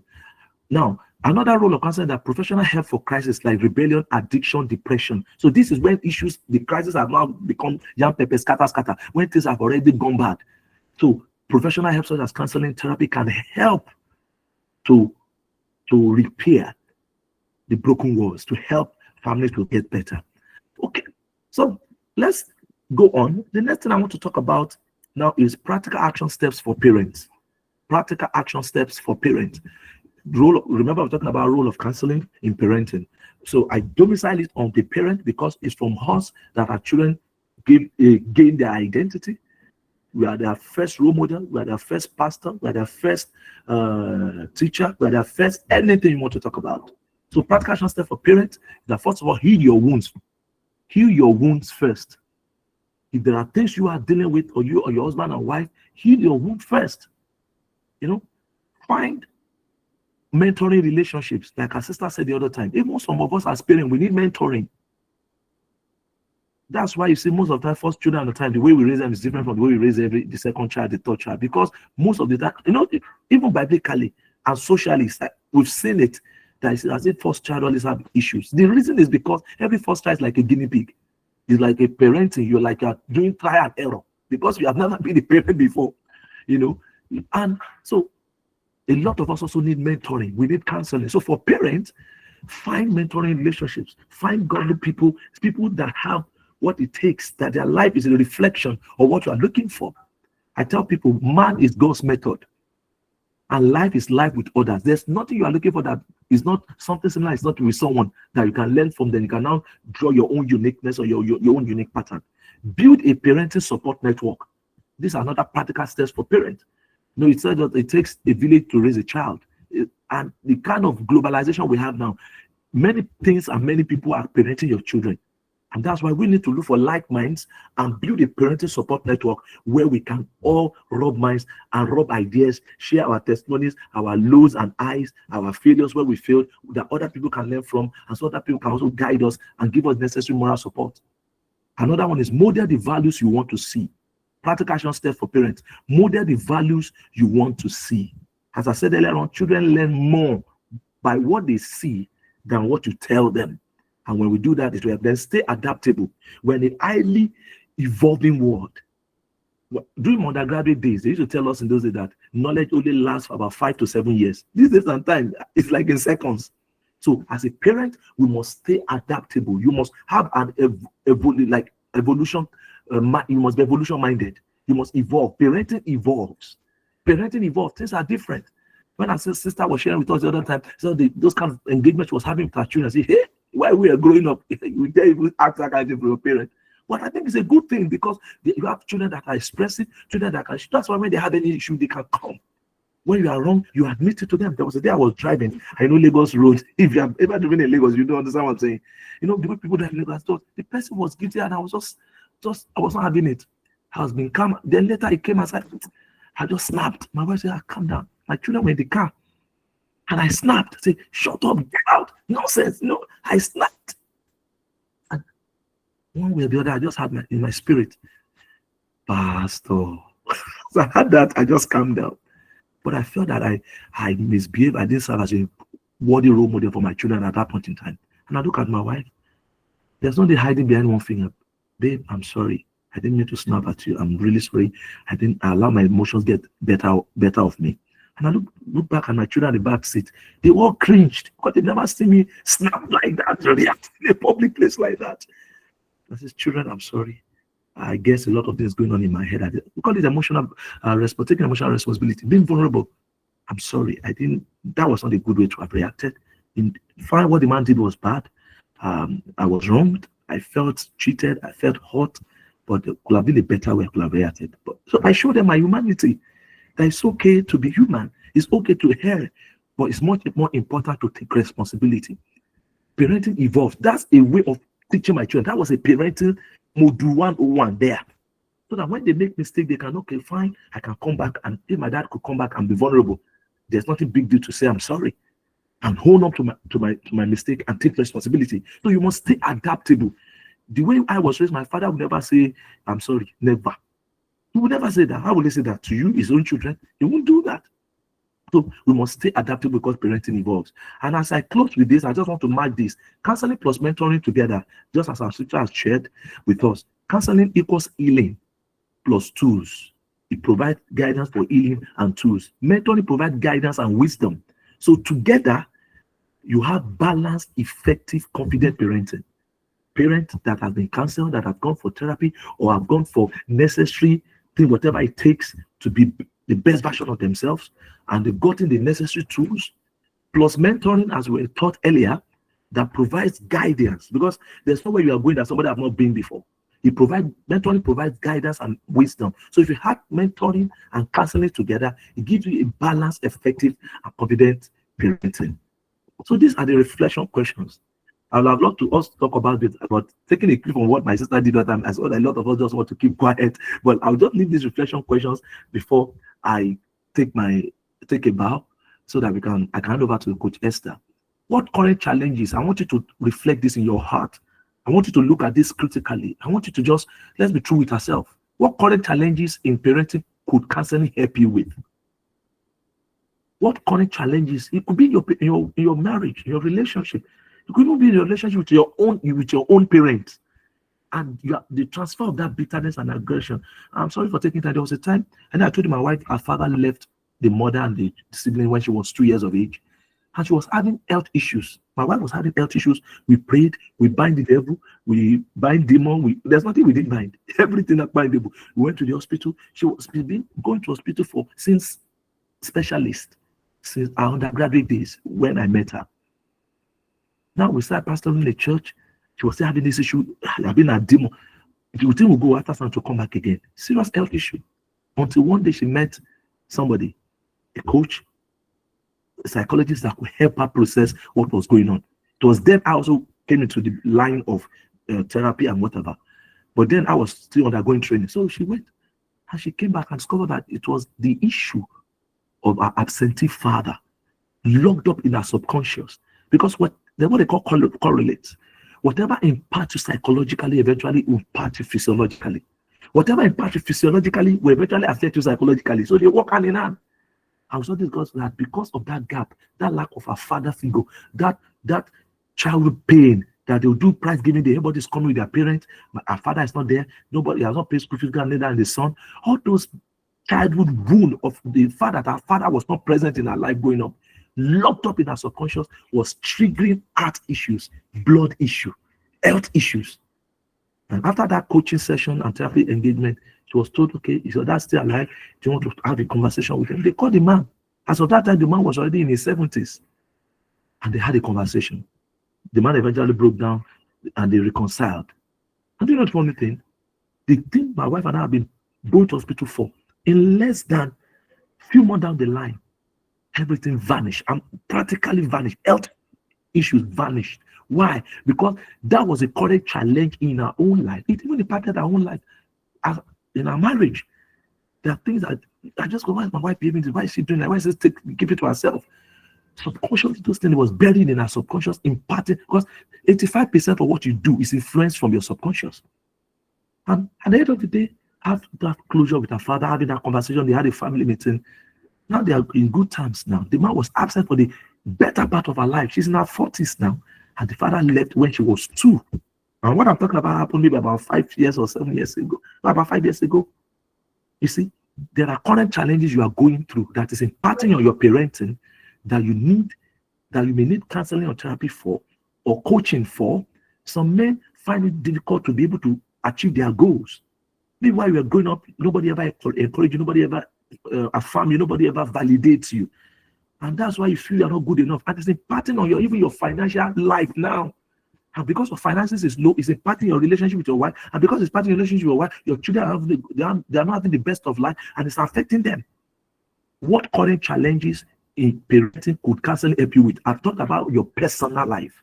Then in your relationship with your child, because you've carried those baggage into your parenting, in what way can counseling, coaching help with your children? Who is mentoring you in your parenting journey? Our sister have done fantastically well talking about mentoring in parenting. Who is that mentor, parenting mentor, that is mentoring you? How can you create a safe support system for your family? So in conclusion, parenting is a journey, not a solo act. Counseling heals and equips. Mentoring guides and supports. Together, they strengthen families for today's challenges. It's my prayer that each and every one of us will find this evening a great deal of as a succor and as a reminder that we can be better. Even if you are doing badly, you can do good. If you are doing good, you can be better. That counseling, the role of counseling and mentoring as parents, especially in this 21st century AI generation, can never, ever be overemphasized. And it's my prayer the Lord will help each and every one of us in Jesus' name. Thank you so much for the privilege and opportunity to share one or two thoughts with you. May we all not fail. We will not fail in our parenting journey in Jesus' name. Thank you so much. Thank you. That's so amazing. Thank you, sir. I sincerely appreciate you. Each and every one of us appreciate you. Please, let's do something in the comment section. Has this session impacted you? Do something in the comment section. Whether it is emoji, whether it's dropping what you have learned this night, start posting it, start putting it there. We need to celebrate our speakers. Honestly, this webinar has been so amazing. I'm learning a whole lot. I'm learning a whole lot. Thank you so much. Thank you, sir. Thank you. We sincerely appreciate this session. Please, if this session has blessed you, I want you to write something on the comment section. Go in the comment section and write one thing you are going to be doing going forward. Yes. When you talk about counseling, it's a big deal. I mean, sometimes, in fact, when I was working with a school, I remember one day that I came for a pep talk. I spoke with the students like, okay, so I'm available for counseling session in case if you are ready. And the children were like, they started, how would I even say it? Teasing each other, Chima, it seems like you're having a mental issue. Yeah, go for counseling. I was like, that in fact informed me for the another session, to also explain to them that counseling is not just when you have a mental issue. I mean, counseling is for everybody. It's for each and every one of us. It's for us in parenting. It's for our children. It's for us. It's for us. And just like our speaker said, if we must do this very well, if we must do our parenting very well, then there is every need. You guys should excuse me, please. If we must do our parenting well, then there is every need for us to embrace counseling. We can't overemphasize on this. Counseling is a big deal. And we really need to start embracing it in our lives, in the life of our children. And there's one of the things our last speaker said that resonated with me so much, and that is the place of dealing with trauma.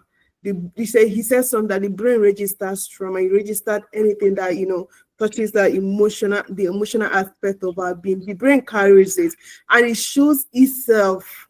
It shows itself in the way we parent. It shows itself in a relationship with people. In fact, as he was saying something, as he was sharing the story where he snapped at someone, when he was driving and all that. I remember that incident that I really need to go back and resolve because we have not really dealt with that issue. And my children actually said, they reminded me something, and I didn't really give them, the the response that I'm supposed to. So I'm revisiting that issue this night. So thank you so much, sir, once again. Thank you amazingly. I mean, thank you. Every speaker has been so awesome. So the last session we have for tonight is number 1. I'm going to briefly talk about the Nurturers Hub, and then we'll go into question and answer. Yes. So let's gather our questions, because I know these sessions must have splattered, if that's the word, a lot of questions in our hearts tonight. So let's put it together this night. Even as I'm doing the written presentation I'm going to be doing now, let's put our questions together. Some of us are school owners, some of us are teachers, some of us are parents, some of us are coaches, some of us, are mentors and all that. So let's put our questions tonight, because you want to ask questions, you want to talk about how to handle 1 or 2 things, right? So we are going to be doing that immediately between now and 7:30. By the mercy of God, we should be leaving this meeting. And I want to appreciate us for being here since 5 years. I celebrate, this is what I mean. Oh yeah, I celebrate each and every one of us. So let me quickly talk about the Nurturers Hub. Okay. Let me quickly talk about, I'm trying to find my slide now. Okay. So why, yeah, that's my slide. So go there, share the screen. Yes. All right. So this is my slide. Can you see my screen? Okay. So this is my slide. And let me quickly talk about the Nurturers Hub. So the Nurturers Mentorship Counseling Hub is something, just like I told us, Mr. Abiola, sorry, sir, is one of my tutors. I did some programs that he was one of our tutors, and by the mercy of God, I can be able, to boldly say that I am a counselor, yes, because of the qualifications and the experiences I have gathered over time. Okay, so the Nurturers Hub, the Nurturers Mentorship and Counseling Hub, is an organization, as you can see, that the title of this meeting is Relaunch Webinar. So we are relaunching the Nurturers Hub. It has been, but there has to be a retouch here and there. So that's why we are doing this meeting, aside from the fact that we actually want us to be blessed and want us to benefit from the people that God has, through the people that God has brought in our way tonight. So what is the road? What is the vision of the Nurturers Mentorship and Counseling Hub?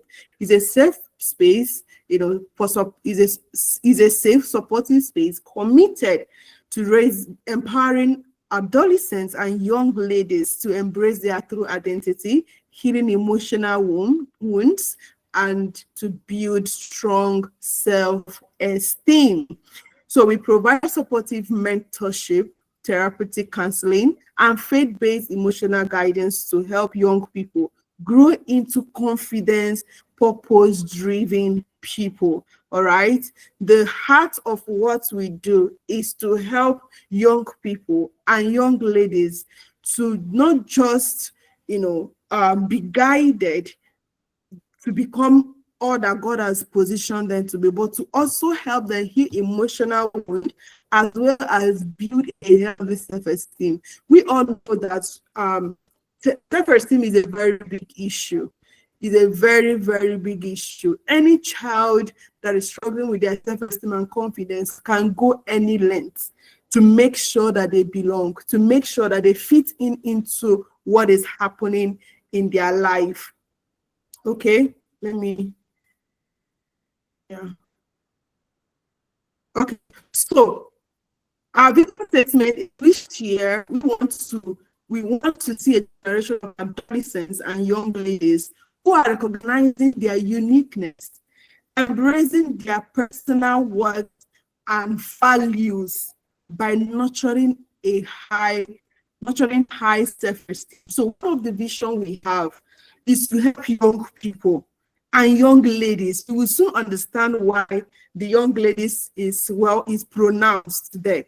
Is to help them to recognize the uniqueness God has given to them, to help them to recognize it and to embrace their self-worth and their personal value. Any child who is able to embrace their self-worth and value can go any length, no matter what the situation is. They know how to stand. They will know how to stand for themselves. They will know how to, show off, like show up, yes, to show up themselves, no matter whatever situation or wherever they find themselves. All right. So the next thing is our vision statement, which is to inspire, equip, and empower adolescents and young ladies to nurture their emotional and psychological well-being through counseling, through mentorship, and self-esteem education, enabling them to embrace their self-worth and value, navigating life with authenticity, yes, courage and resilience. So our mission is through counseling, through mentorship, and self-esteem education to help these young ones, adolescents, to help them nurture their value, nurture their self-worth, help them to navigate life with courage, with resilience, with authenticity. All right. So this is our mission. This is what we want to do, to help young people to start embracing themselves, to never allow peer influence, no matter wherever they find themselves, to have a better part of them. Okay. Please confirm if you can hear me. Can you still hear me? So what is our core value? Empowerment. Our value include empowerment, growth, authenticity, excellence, accountability, and integrity. So now, what service do we offer? What services do we offer? Number one is we offer adolescent counseling through professional counseling service tailored specifically for adolescents. We help them to embrace their to address their unique emotional and psychological, issues, peer pressure, anxiety, name it, anger, academic stress, puberty, and all that. All right. So the next service we offer is,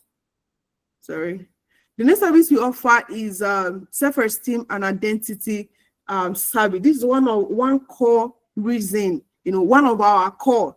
So we specifically offer counseling service that is focused in building healthy self-esteem and identity clarity, to help them to identify what it is that they are struggling with, what is this that they are dealing with when it comes to their self-esteem and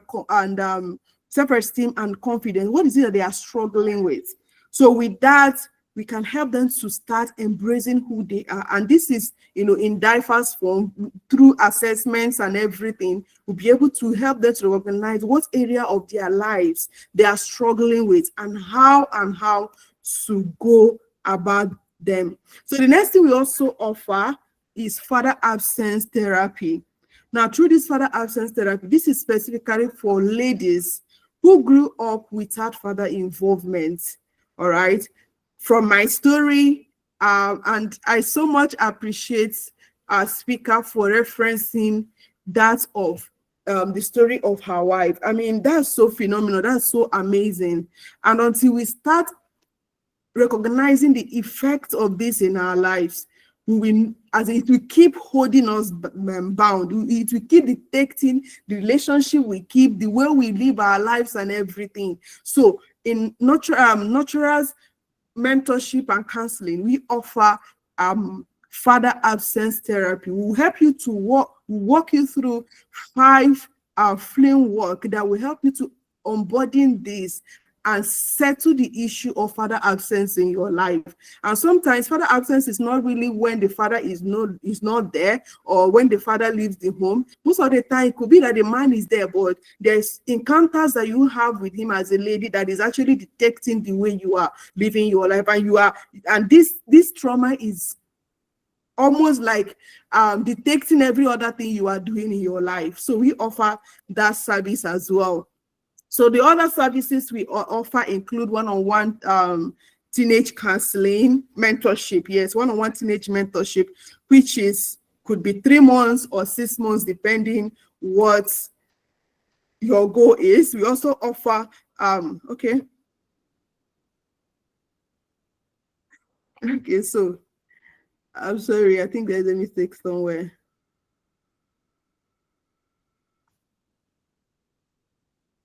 Okay. This is now tiny, so I guess we can actually see that. So we also offer teen speed counseling, where maybe you want a one-off, you don't want something that will be so stretchy. We are also available for that. Okay, we offer one-on-one mentorship. I've already talked about that. Then we have the Self-Esteem Academy. Yes, this is a 3 months, 6 months, and 1 year program we run for young people. We help them to identify themselves. We help them to understand themselves, as well as guide them through building a healthy self-esteem. There is difference between a high self-esteem and a healthy self-esteem. So we are not talking about a high self-esteem. A healthy self-esteem where they are contented with who they are. They are not afraid that they have some certain flaws. They are not afraid to know that someone else is better than them and to learn from them. They are not afraid of the development that is happening in their life. Rather, they are encouraged and empowered to embrace these changes in order to become everything that they want to be. Okay, so I think other information is really not relevant for this meeting. So are we still here? Okay, so yes, so in case you want any of these services, we also offer, for those of us that have schools, we can as well guide you through establishing a counseling practice in your school. Yes, so if you're interested in any of this, kindly reach out and we'll take it from there. So what we have tonight now is the question and answering session. Let me check if any of us has dropped sorry, if any of, come on, are we still here? Are we all gone? Okay, so please confirm if you can hear me. Confirm if you can hear me. All right, thank you, Jessica, thank you. Okay, so what we have now is the question and answering session. All right, so our first speaker, which is Christine Daniel, yes, and our second speaker, which is Mr. Abiola. Please, it is time for our question and answer. And before we get into the questions we have for tonight, someone asked the question in the comment box, and it's from Jessica Moses Azzi. And this question is directed to Christine Daniel. So she said, from your presentation, you said that we can parent and mentor our children, right? So must our children have a role model aside me, especially when they so much believe in me? So that question is for you, Christine Daniel. Can you still hear me? Can hear you loud and clear. Oh, All right, thank thank you. you. The answer is yes. They need a role model beside you. So the thing is, we cannot be all things to our children. You know, your children believe in you. But if you go deeper, I don't know. I believe that it's our goal that our children will be greater than us. Yeah. So if the only role model they have, it means that you're setting them off to be at your level, never to get better than you or to dream bigger. So the idea of role model is to widen their imaginations and their minds, to make them think bigger and see more possibilities. It doesn't remove Mm. the fact that you are still their role model, right? Mm. Yes, at that level. It doesn't remove that you don't mean anything to them, but our children should be greater than us. And if they must be great, they should see people that are greater, people that they can, model after. I listened to Kuleshwari one time and he mentioned something. He talked about the challenges he had and how his mom advised him at some point. But at the level that he is right now, his mom does not Mhm. have the wisdom to advise him because of the Uh-huh. level, because he has outgrown that level. So yes, you can only role model for them at a particular level. That's the truth. But if you keep it just at you level, then you're not setting your children up for success. So it's okay, they'll believe in you, but give them more ground, give them more, let them see Mm. more opportunities, let them see that I can be greater. Do you understand? I can be greater than my mom, I can be greater than my dad. There's a possibility. That's why you should widen their scope. And two, you might have children that don't want to toe your path, and you cannot Okay. give what you don't have. So it's important that they have a role model aside you. That's my Okay. own 2 cents. Thank Yeah. you. Thank you so much. Thank you so much. Um, sorry, Jessica, I hope that answered your question. I hope that answered your question. So the next question I have, okay, she said something now. Okay, that answered your question. Amazing. So the second question is, I have a terrible childhood experience with my siblings. Though I use my experience to impact positively, do I still need to see a counselor? That question is directed to Mr. Biola. Okay, thank you so much. I hope you can hear me. Yes, sir. Okay. Well, you see, at every point in time, we are at different stage of life. There are things that people been through, and over time, due to other life experiences, exposures, maybe spirituality, and other things going on in their life in the right direction, those things that impacted them before probably have been dealt with in one way or the other. They found succor, they found peace. Not every childhood experience that you had will probably require counseling or therapy. But if there's any experience you've had that is impacting your life and to the point that it's already affecting your functioning, then there is need to go seek counsel or therapy. You know, because for example, in my own practice, there's what I call I do what I call pre-counseling assessment before I get involved in your counseling or therapy thing. So one of it is what we call ACEs, adverse childhood experiences. You want to look at it because when people are presenting, you're a product of the good, the bad, and the ugly experiences of your life while you are growing up, even as a young adult, and now as probably as a full-blown adult. So you look at it. You said yes to sexual abuse. You said yes to. There's a way we coin the survey that you not know that what I'm trying to do. But when we're reviewing it, we'll get to know. You said yes to sexual abuse. So I want to see how that experience has impacted you vis-a-vis what you are going through at the moment. So there are some people that they said yes to sexual abuse, but in their reality as of today, maybe due to how that sexual abuse was addressed then, maybe the parent, and I had the lady recently that the parent, maybe she had something like that. She told her parent, the parent took it up. They went to meet the parent of the young man that tried to do that with her or others, and the necessary steps were taken. But there are some parents that were not enlightened enough that even their children could not even share with them what they experienced and they kept it to themselves. So depending on what happened and how it was dealt with then, it will determine what you need now. So that's what I would say. There's a recent, in fact, more very recent issue, whether it's true or not, but it was on the media. A woman in her 30s said a pastor raped her when she was 18.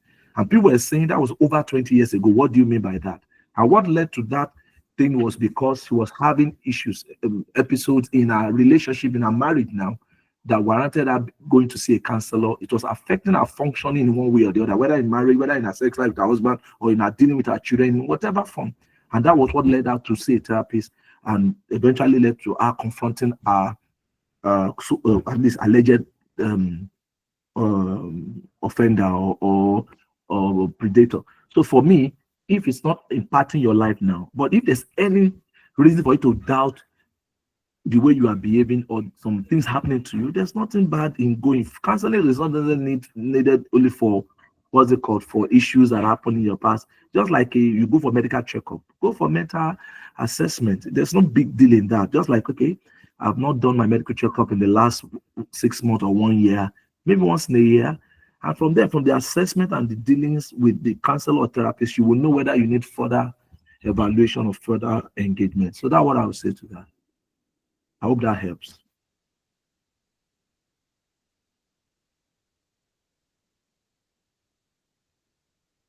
I can't hear you. You are muted. Okay, so thank you, sir, for that answer. Thank you so much. I hope, Jessica, that your question is being answered. So the next question we have here, and any of you can answer it, is how can counseling and mentoring? I think this question has actually been answered during the teachings, but just to throw more light on it, maybe in the next 1 minute each, how can counseling and mentoring help parents raise emotionally resilient children in today's fast changing world? So let's say, for example, in this AI age, because we are not just talking about internet now, we are now dealing with upgraded internet. We are not dealing with upgraded internet. So how do parents handle that? Because I think it was on someone's page that I saw where a boy was chatting with AI, and the boy, according to mom, said something happened at home or in the school. I can't really remember the story vividly. It was when the Ologeda shared that post. So the woman was like, "Ma, in this situation where AI is now confronting my child when I do something wrong, how do we handle it? How do we help raise children who is emotionally resilient in this world, in this AI age? How do we do that?" Please, 1 minute each, because we are going by 7:30 dots. Thank you.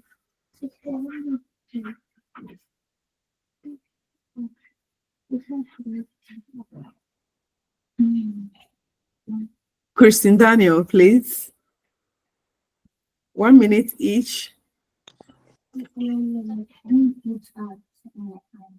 Okay, sorry, I didn't really get the question. I said, in this world, okay, how can counseling and mentoring help parents raise emotionally resilient children in today's fast changing world, especially in this age of AI, where AI is now the one comforting our children when something is wrong at home, and all that? How do we handle it? How do we handle it as parents, helping them to be emotional resilience and all that? I think the first thing is connection. Okay. The first thing is having a deep connection with our children, because if we don't connect to them, AI will connect to them. Yes, so it's very important. So we've talked about counseling, we've talked about mentoring, we've talked about their roles, and the second speaker talked about a community. What communities are your children in, right? So it's important that we build this intentionality. because AI, they have these tools. In fact, I Yeah. didn't know that was a thing until also I saw it in my house. I found that my daughter also chats with AI. So when she feels like I don't have the time to listen to her, she even told me, "Oh, I have a name. I have a name that I said." So that dragged me. I'm like, Jesus, you know. And I Mm. realized it was because of the times that probably she needed to go through to me, and I was so busy, and I'm like, okay, I need to do this, I need to do this, and I never revisited it. So I think the solution to that is a deep connection with our children, because if we connect deeply with them, even when they go to AI, there's something about home. Like, okay, yeah, my mom gets me. My father gets me. I have a mentor who gets me. I have a coach who gets me. I have a counselor I can go to who gets me. So I think that the key thing here is the connection. So if we're able to connect with them deeply, it's easier for them, because it's in the search of connection that they go to AI and they go to every other thing to search for connection. But if that yearning is being dealt with, if they know that they can always come and talk with you, you listen, you don't judge, if they know that there's a counselor or a coach that they can listen to, that can listen to them and get them, I think it will really curb that. So I think the solution is connecting deeply with our children, both as teachers, as parents. It's something we all have to do as a community. It's Mm. no longer like you can relegate it. It should be that, okay, yes, there is this connection. I can go to my teacher. I can go to my mom's friend. There are Yeah. safe adults. Do you understand? So Yeah. it's about building that safe community that Mhm. connects truly to the child. Yeah, that remind me of a conversation we have some time ago, and I'm coming back for that. Okay, so the next question, and it will be to you, Mr. Biola. The next question is, in what ways can mentoring programs or counseling programs complement formal education in shaping a child's character and self-esteem? Now, some of us are educationists. We are handling children in schools. How do we bring in the place of, how do we, balance, complement education to complement counseling, rather, counseling and mentoring, or incorporate it in education in order to help our children build character and a healthy self-esteem? How do we do that in schools? Well, thank you so much. Um, it takes a village to raise a child, as Mhm. established. Must understand that just like asking, how can extra lesson impact the academic success of our children? So everything that is needed to get them from point A to point B, in as much we make it available, we provide the necessary information that, look, my child, how are you doing? There's a beautiful connection between you and your child. Husband and wife are role models, at least worthy example at home. Not that you don't have your crisis, but you are dealing with it in a mature manner, in a way that will not impact your children negatively. And let them understand, okay, we'd like to see your counselor.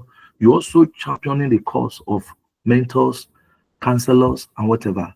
Because no parent can be the only voice in the life of their children. You just want to be sure that the voices they are hearing or learning from are the proper one, are the appropriate ones. So for me, it's all about information. It's about engagement. So now you fine? Is there anything you'd like me to know? You've already established that connection. Or do you like to talk to a counselor? A counselor, and you're telling the child the benefit of having a counselor or having a mentor. So when we already establish that, like now my children know my friends. They know someone that's my spiritual father. They know somebody that's like a mentor to me. I'm already showing them that, look, I have people that I subscribe to their guidance and the likes. So for me, that is it. Understanding that these things are real, they are necessary, they are needed, and championing them, and also being a worthy example in that regard, that alone will encourage children to take advantage of such possibilities. That's what I'll say to that. Thank you. Thank you for that. Let your children, my takeaway now is, let your children know your mentors, your spiritual guides, and everything. They should know. They should know your friends, who your friends are. I mean, my children, if I happen to call any of my friends and they know his or her name, and they will tell you, okay, this one is this one is that. I mean, their children should know also that point where we should. I mean, another thing is to also champion counseling and all these concepts in the school system. We should be able, if you are here, you're a school owner. There is one issue I faced working as a counselor in a school, and that is the um place of how will I put it? Place of income, place of giving a counselor. Let me be plain. Like when a counselor is working, you want that counselor to be a class teacher. It doesn't really work like that. It doesn't really, why it is has its own, there and all that. You should be able to let the school system understand that this is important. The children need this. It should be well spelled out. Like, let it be clear to everyone. And if you're a teacher, let there be an incorporation, just like our speaker said. Thank you so much, sir, for answering that question. And then the last question we have for this night is this. The last question we have for this night is this. So what role? Okay, let me ask this one. So in such a way where parents are afraid that mentors will take the role or their role as parents. Because the honest truth is, I really don't blame these parents, honestly, because I had experience where I connected a relative to this particular mentor and a counselor at the same time, and the outcome wasn't good at all.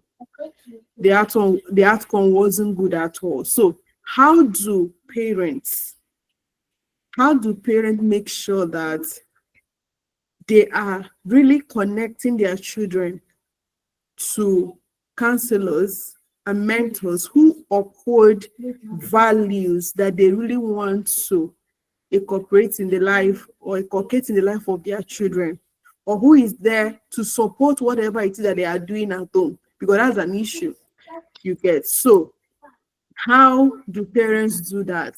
And how do they manage the fear of being replaced? So how do parents manage that? So any of you can answer this question, really, because this is where we are rounding it off. Okay, thank you. If I may come in here, because I need to go for a show on Okay, the sir. radio. For me, that's one of the responsibilities of parenting. Just as you go around to vet the kind of school you want to put your child, you want to look at the kind of friends they are working. The problem has always been the fact that, as I said earlier, many parents are very busy now.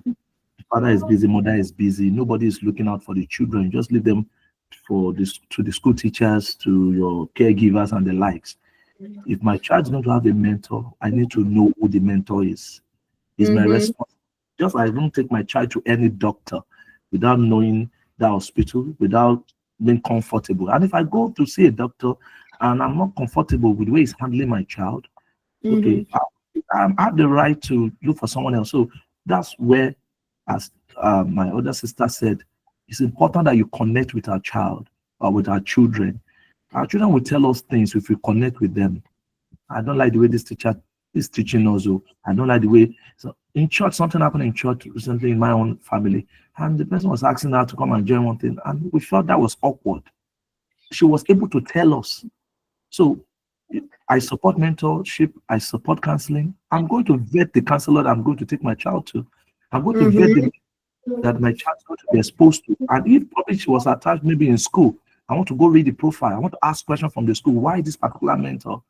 And I'm going to be there. When the child comes back, I want to ask questions. I'm going to engage the mentor. I want to be sure that this person has the right thing to offer my children. So I think that is the responsibility of parents to do the due diligence. I hope that helps.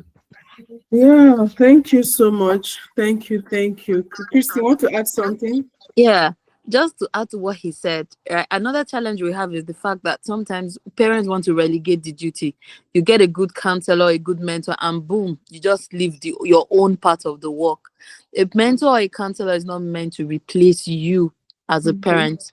Like Mr. Olaiwola rightly said, that connection, you cannot remove it, because after doing your due diligence, right, you also need to ensure that you constantly talk with your child to understand if the feedback that you are getting from the counselor is what you actually want. Obviously you will definitely do your due diligence before you assign your children or any mentor to your children, but also you always have to do that follow-up. So it's important that parents understand that you're not relegating that's why when I spoke about mentoring, I spoke about it from the point of you as a parent being that mentor. So you understand what it means to mentor, you understand what it means to counsel, and as your child is out there, you know you are asking questions to understand what is happening with the child. You're not just relegating, okay, I have a good counselor, and you're not doing any work.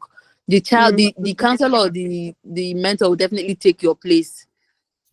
So when you also talk about the fear, you will only be scared when you are not present. You know, I said you can be there, but you are not present. I've had that experience. Sometimes we don't even know. You think you are there.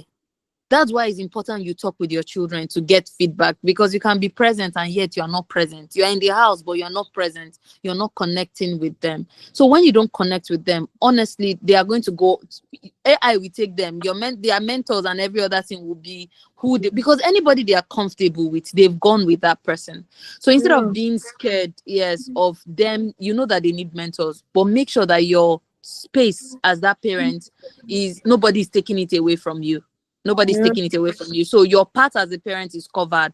So as long as that vacuum is filled, for the counselor and the mentor, they are only helping you, you know, from where you stop. They're not taking your job because you are there present. It's only when you are absent that they will probably it will look like they are taking over. So you don't relegate the responsibility to counselors and mentors. You are also there as a counselor, as a mentor, yeah, to support your child. Thank you. Thank you so, so much for that. God bless you. You know, when you mentioned that parents, the counselors and the mentors are not there to handle, they are not there to step into your, to handle parenting and all that. I mean, that is it, honestly speaking. Because we are having this session, for those of you that are teachers and all that, we do have weekly prayers for mentors. When mentors pray, we gather every Thursday to pray for the children God has placed under our care. So one of the days, and every last 3 days of the month, we fast and pray 3 days, 3 days as a role, talking to God about our children and all that. So this very week, I think that should be June or July section, we were having a meeting, and then the guest said something that resonated. So he said something, he said that in the scripture, Paul planted, Apollos watered, and God caused increase. So at that point, it dawned on me that there's actually an Apollos mediating, playing the role of a middleman. Hello, playing a role of a middleman, watering the seed of Apollos and Paul, and God was causing increase. So, as a mentor, as a teacher, as a coach, as whatever God has placed, giving you, your role there is to water the seed that have been sowed. You get. So, thank you so much that. Um, for that response. First and foremost, I also have been thanking and I will not stop thanking. I want to thank our speakers for making this night so memorable. Yes. So I hope we have learned something in tonight's meeting, that we didn't waste your time in any way. I just hope that we didn't waste your time in any way. Thank you, Christine Daniel. Thank you. Thank you. A bosom sister. Thank you, Sma. Thank you so, so much. Thank you, Mr. Abiola. God bless you, sir. God bless you. God bless you. And I say this, I know what I'm saying. Thank you, sir. And for each and every one of us that has been here, Eugenia has been here since 5, and I know a number of us has been here since 5. I want to celebrate each and every one of us. Please, can you do something for yourself? Yes, for yourself. Do something for yourself. Celebrate yourself. Go to the comment section. Yes, celebrate yourself. You are worth celebrating for making this